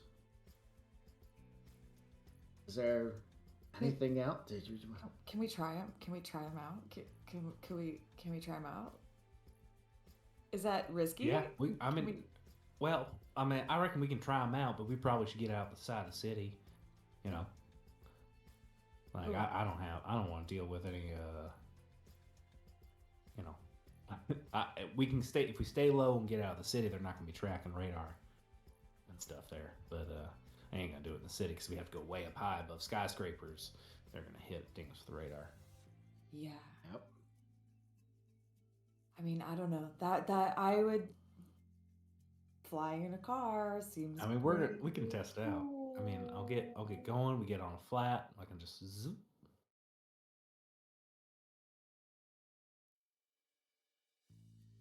That sounds fun to me. No. Is there anything that I can do against protecting it against radar detection here? Scrambling, jamming. But unfortunately, that could appear as a hazy ball of energy of some type on their sensors. So when they were doing their sweep, they'll be like, "Why is there a blob? What is this blob?" You know, they're not going to know, but they're going to see a giant blob because you're. So, best as far as you know, that's what you can do. Can I check out the range on what altitude they actually scan for? Yeah. You can make a matrix perception that would give Convoy bonus dice to his stealth roll for the purpose of avoiding detection. By researching all the necessary details like height limitations, ranges around the city, the name of the organization you're going to be looking out for, how they track stuff and whatnot. And so for every success you get on a matrix perception can be added to his stealth roll. If he makes one. Oof. All right. Mom Bear's got passive stealth. She does. This adds 2 extra dice to her passive stealth. And all it does is just, you tell them a few things like, hey, we can't go this far, this high, and so on and so forth. But what you do find is this in this matrix perception, well, Grouse really finds it, is outside the city on one of the old highways that leads to a bridge that is no longer in use. It exits right outside of the FTC's flight restriction zone.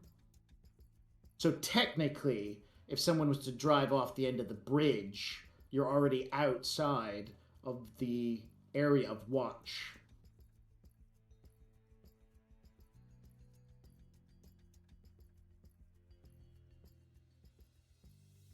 Listen, you don't want the first time that you fly in Mama Bear to be off the edge of Emerald City, is all Sorry. I'm saying. No, hold on. I think you mean Mama Owl Bear. I'm so sorry. I did mean that. When Mama Owlbear spreads her wings, we can do a little testing before then. Like if I've already gone through myself and made sure that everything is functioning correctly, right? Well, yeah, we wouldn't be trying it off of the edge of a bridge if I did it. Well, here's the thing. Before we get to the bridge, we can do a little. We can pop ourselves off the ground and feel that out. I mean, I can sit there pretty low and just feel that, make sure that she's air ready. Yeah.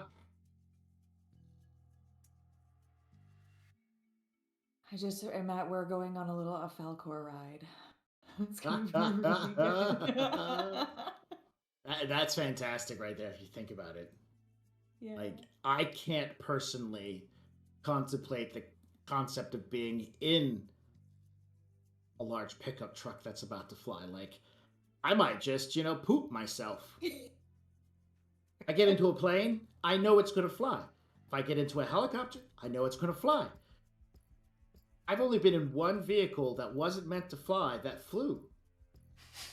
Just one. Never. Was Sounds like a not fun. story.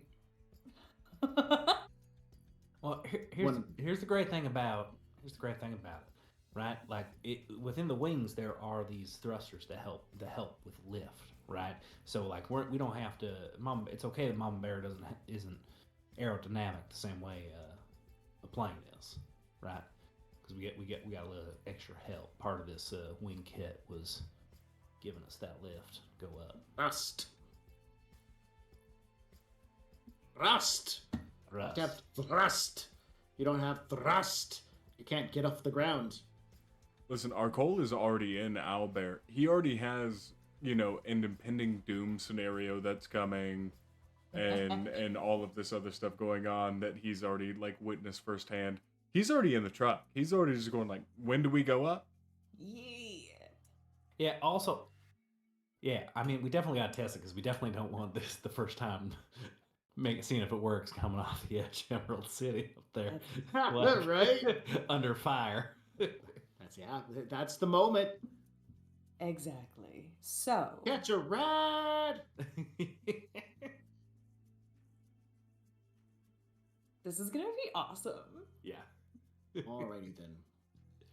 We're going off the edge of a bridge.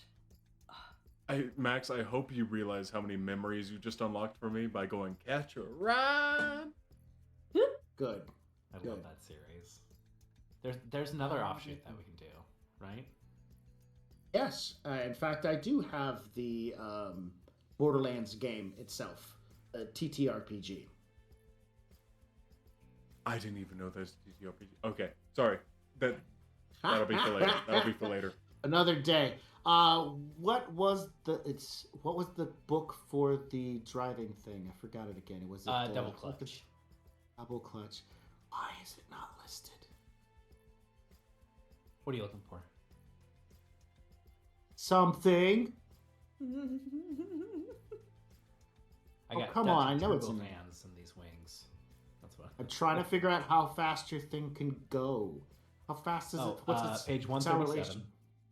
I still haven't found the double. Never mind. Page 137, just below the red car. Mm-hmm. Very bottom, winged. Acceleration is 15. Okay. Top speed is 150. Nice. Flying. That's incredible. All right.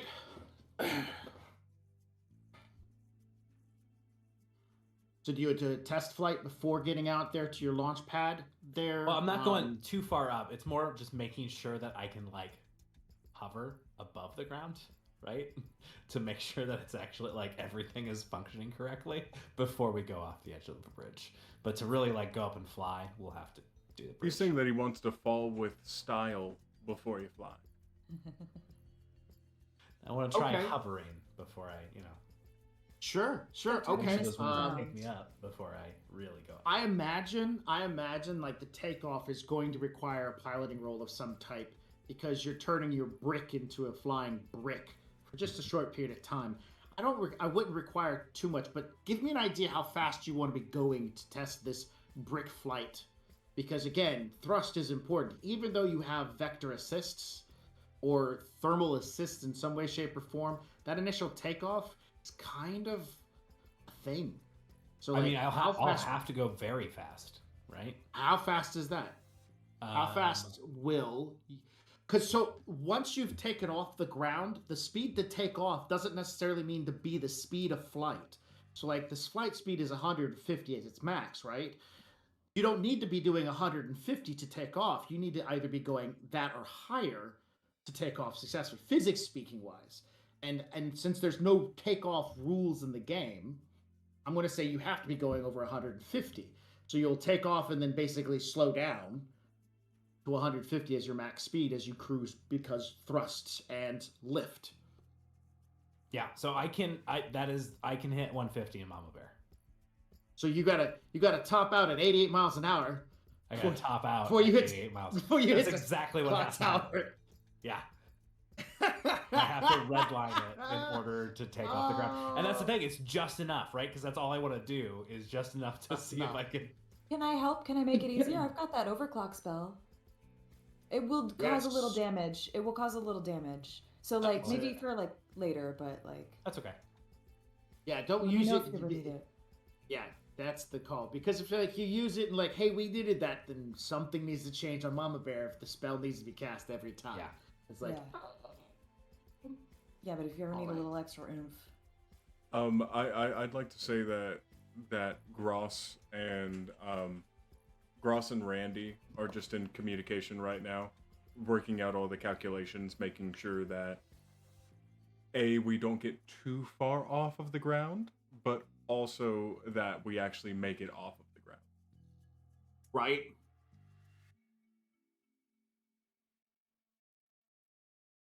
Okay, so they are definitely in communication. So Grouse will be able to provide you.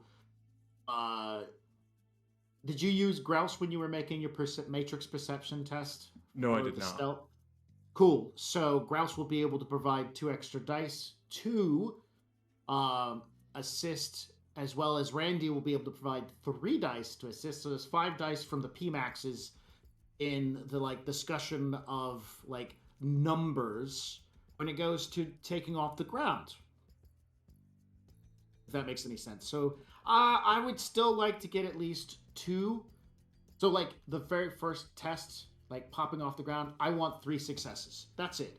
If you do that, you've basically taken off the ground successfully.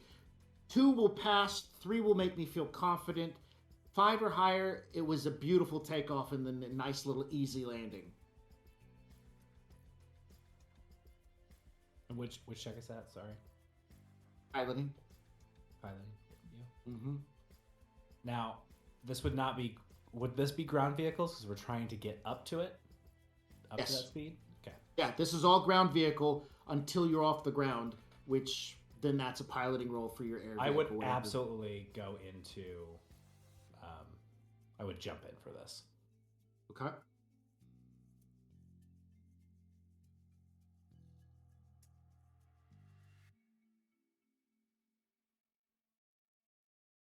Seven is a fantastic number. Going through the highways and getting out of the city and starting to travel through some of the grasslands that surround the outside of Seattle as you're heading toward the basically the shelf, the where the bridge used to come off and whatnot. So you're out and away from a lot of places, but you're still in the Seattle proper when you do this like little jump. And it's golden. The wings come out. There's plenty of room.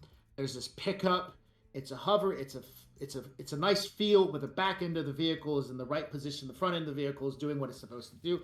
You feel like you could keep going, but you decided that this is just a test. So you reduce the power and you touch back to the ground. And you got the tires just right. So the tires are spinning at a high RPM when you hit the ground to catch and keep going and have the wings fold up. But man, you definitely had to get Mama Bear up to, her top speed just to kind of get that going. And you got the mindset what you need to do specifically. Like I said, I wanted 3. From now on out, just to take off is going to be 2. So it's gotten easier. You know what you're doing, but you definitely had to get her moving up high. As you hit the ground and keep driving, your rig controls start going off all crazy. A local speed sensor hits you. The speed limit on this desolate wasteland of a road is 70. And it's just flagged you for more than twice the speed limit. Like, no questions asked. Something's inbound.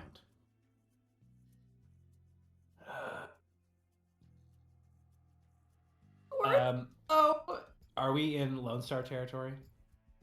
You are in Lone Star territory. I'm gonna call Billy Bob. At 150 miles an hour? Billy Bob might be able to call it off. Billy Bob's a traffic cop. All right. What is his connection? Just 2. But speeding ticket might work. He asked you, have you been pulled over yet? No, I haven't. You ain't been caught yet. I can't fix it unless you've been caught. All right.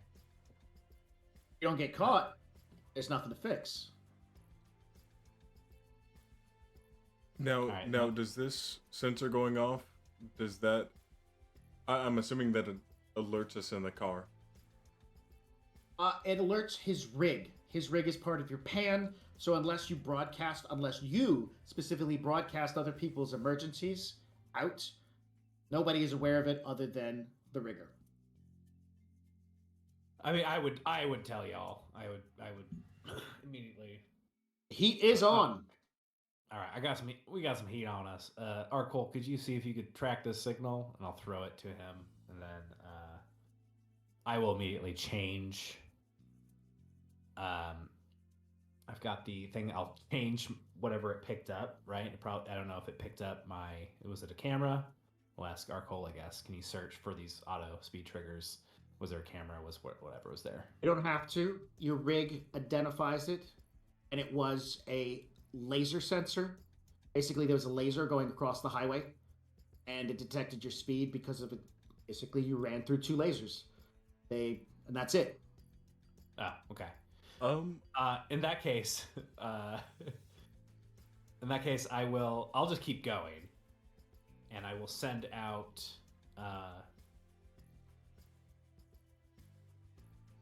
Send out Slugger. That's fine. I'll send out Slugger, and I will see if I can just take this thing. If I can, is it Slim Jim? I'll Slim Jim this thing, I think. Mm-hmm. And when it gets close enough.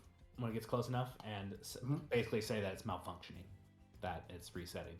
Has to do a hard reset. It's malfunctioning. Sure. All right. I'm still trying to find it. All right. This drone comes flying in at high speeds. Where are we at? Here we go.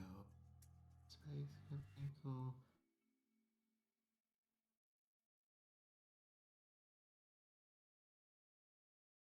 Here we go. Nope. There we go.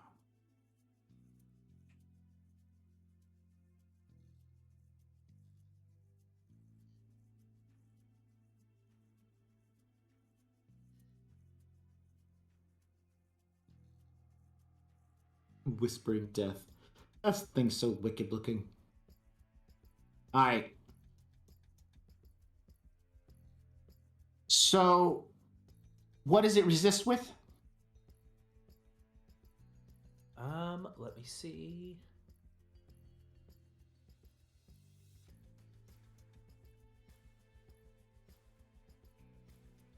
Oh, sorry. So this is technically a brute force. Yes. All right, let me bring my book up and type in the words Control Find. Brute. And it pops over to something in the index. Come on, just do it. Thank you. Nope. Come on. As we're flying Almost. down the interstate, it is just Arkol and Technosiren chatting in the back about the beginnings of magic. Oh. We're just like back there. She's like showing like little baubles and such in the back. Just going, this is what you can do at the beginner level. I would also try to get you to astral like perceive with me because it's like really cool to be like riding the tailwind of the truck like a dolphin. It's like cool. I've done it before. So Do you can kind only of do it astral. do you kind of like lag behind your own body? Is that the... Sometimes, I mean, like really, you can go wherever you kind of want to an extent, but like yeah, it's like, and I like roll the window down and I'm doing this like out like you like do like this. You've done it before. You did it at the lunar. I forgot the name of that party off the top. I don't think I was able to move. Well, your body. Peer pressure is an absolute grog of a drug. I really... get there. We'll get there. You're gonna see. It's so cool. All right, so the spoof that you're trying to do requires an admin level of bashing. So that gives it a +2 because you're trying to tell it it's broken. It needs to go back and get fixed. And that's not like a user level, that's like a big N. So that gives it 2 extra dice to resist you with. It gets to use its firewall and willpower. It doesn't have a willpower, so it uses its pilot program. Its pilot program is a 4. Its firewall, which is based off of the host server that it's running off for, Lone Star, is an 8. That's 12 it gets to throw at you, with an additional 2 because it's requiring admin level bashing. So I'm going to throw 12 dice, and you get to throw...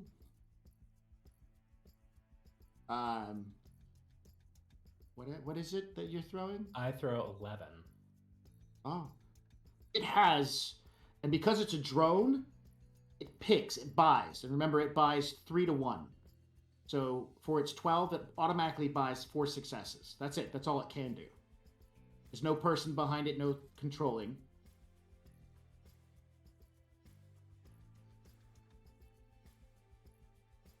Four successes. And it bought 4. It bought 4.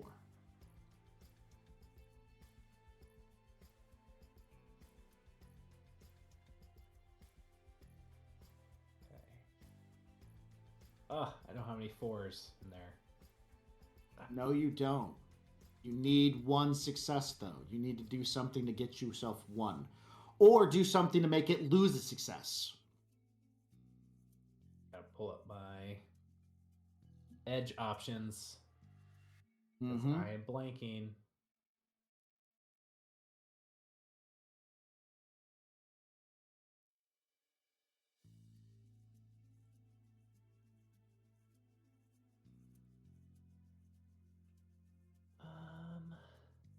I guess I could spend 1 to re-roll a couple. I don't have enough to roll all of them. Well, now, given that Arcole is kind of distracted in the back with magic talk, is there anything that Gross can do in this case to... Did Gross give you extra... Yeah, Gross... well, no. See, this is a different action, so yes. Grouse can actually help. But so can Technosiren's PMax. She actually... Grouse and her both can give 2 extra dice because... No, I take it back. Grouse can give 2 dice, and your PMax is... What's that? Her name is Dawn. I'm sorry. Dawn can give 3 because that's her actual focus is hacking because you don't. So you can get 5 dice from those 2. How many did you say? Sorry? 5. 5? All right.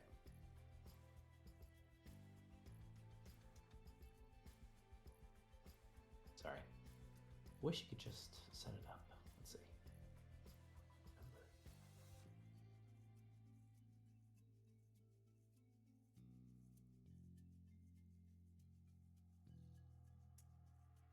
Did it go? Mm-mm.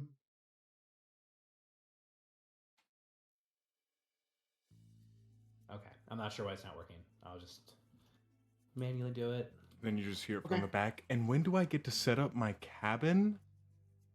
Oh yeah, your lodge. That's like a really advanced thing, but you can use my lodge. I have a lodge in my apartment, and so like it's kind of small and it's Well, cute. tell you and what. cozy. Isn't it? I'll use 2 edge to turn that 4 to a 5. There. Okay, cool. I got a great way that this is going to role play out. All right, so that gives you 1 success. You're successful. So we're going to do an and then. So I'm going to lead into it, and then you can follow up, and then I'll pull back. So as you're zipping down, you've called your contact, like, hey, no, you ain't got a ticket. I can't do anything about it. And so you look back over your shoulder. You two in the back are talking. Grouse looks and sees that you're talking, and then looks to Convoy and says, that's one of those high-tech security drones coming in. It's a high speed. And that's when Randy goes, that son of a biscuit is traveling almost at 200 plus. it's going to be on top of us in seconds. And Randy's currently helping you drive. And so Grouse stops what he's doing and turns to start kind of helping out in that direction, to kind of assist with that bashing attempt you're doing. Dawn says, I can help too, which Grouse turns and says, we don't need help from people who want to reset other life forms. And she says, I was just trying to be helpful at that, and so they have the two PMAXs have a quick bicker before finally she tells Grouse, that's not important. We need to stop the drone. And Grouse goes, I hate that you're right. And then they turn. No, actually, no, they're still bickering. That's when Convoy jumps in and says,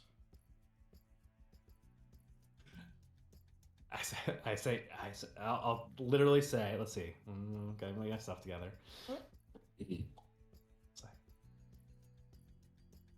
Quit your bickering, you two. Stop that thing. Do it now. I'm sick. No big. I will stop this car. I will stop this truck right now. I'll turn around. Lord, I hope Randy is in the back just hype manning this. No, Randy is just like rolling his eyes at these kids. So they turn and they focus their attempts. They bring down the firewall. They do some defense reductions, and then bam, you're able to hit it. The drone begins to decelerate as it's trying to process this sudden malfunction answer, and then it starts to turn back. You're still flagged as far as it goes for a speeding, but nothing has happened.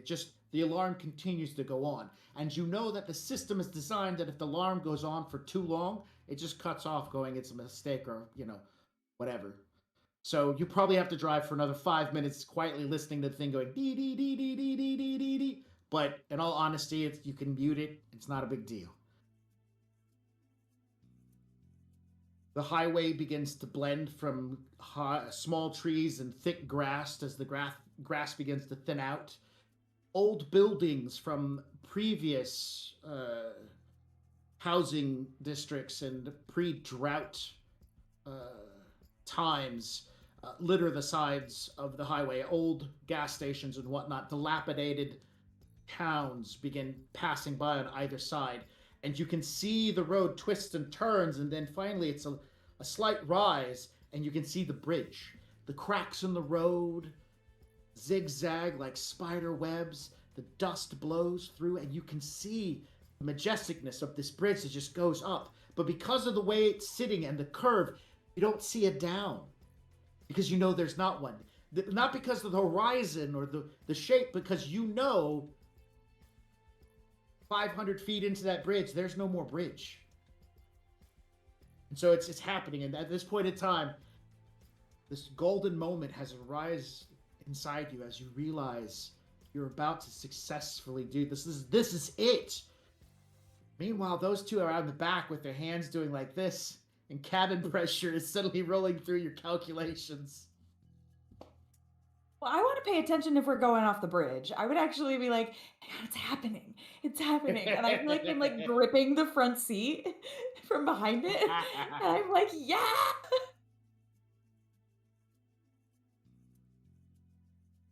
As Mama Bear begins to head up toward max speed of 150 miles an hour and the red line is getting closer, I'm not going to require a dice roll.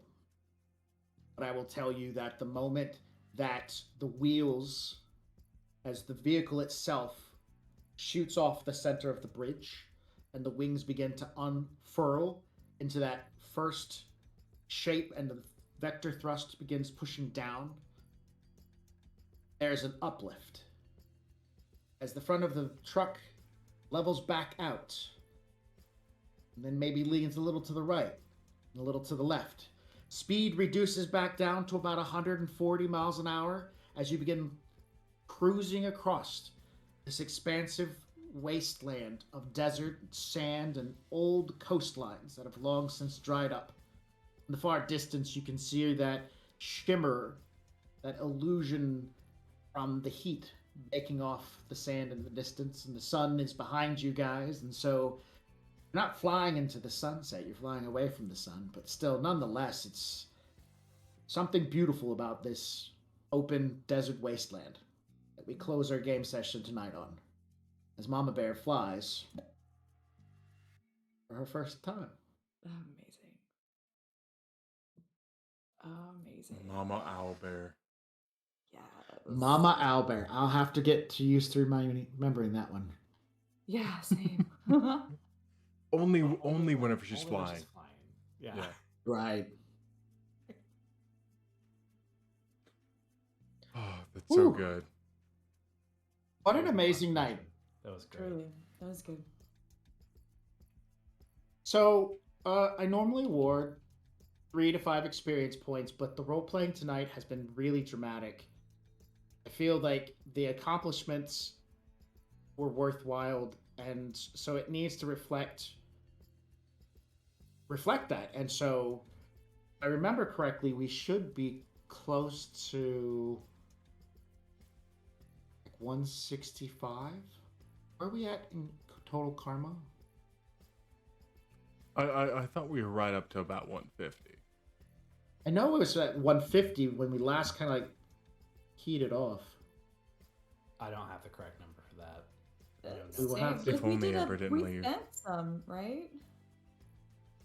That's I will figure it out, but for tonight I'm going to say that this is definitely worth 8 karma for the experience, the role playing, the chance for what we did, everything. 8 karma is definitely worth it.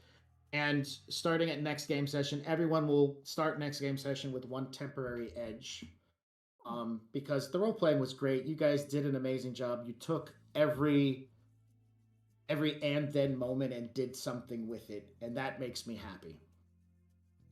Like even the beginning when I'm just like, this is you guys' show, I'm going to start off by just zipping my lips, and you guys just plowed into it. It was good.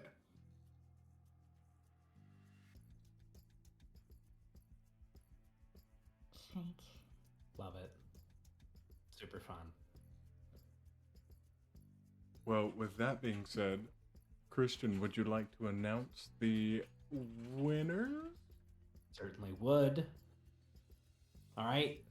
Thank you, everyone, for who entered to the put in hashtag RemPC.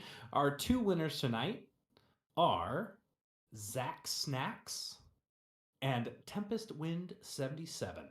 Make sure you keep your Twitch whispers open, as that's how we will contact you. Again, that's Zach Snacks and Tempest Wind 77. Thank you for entering. Awesome. Thanks. Congratulations to those 2.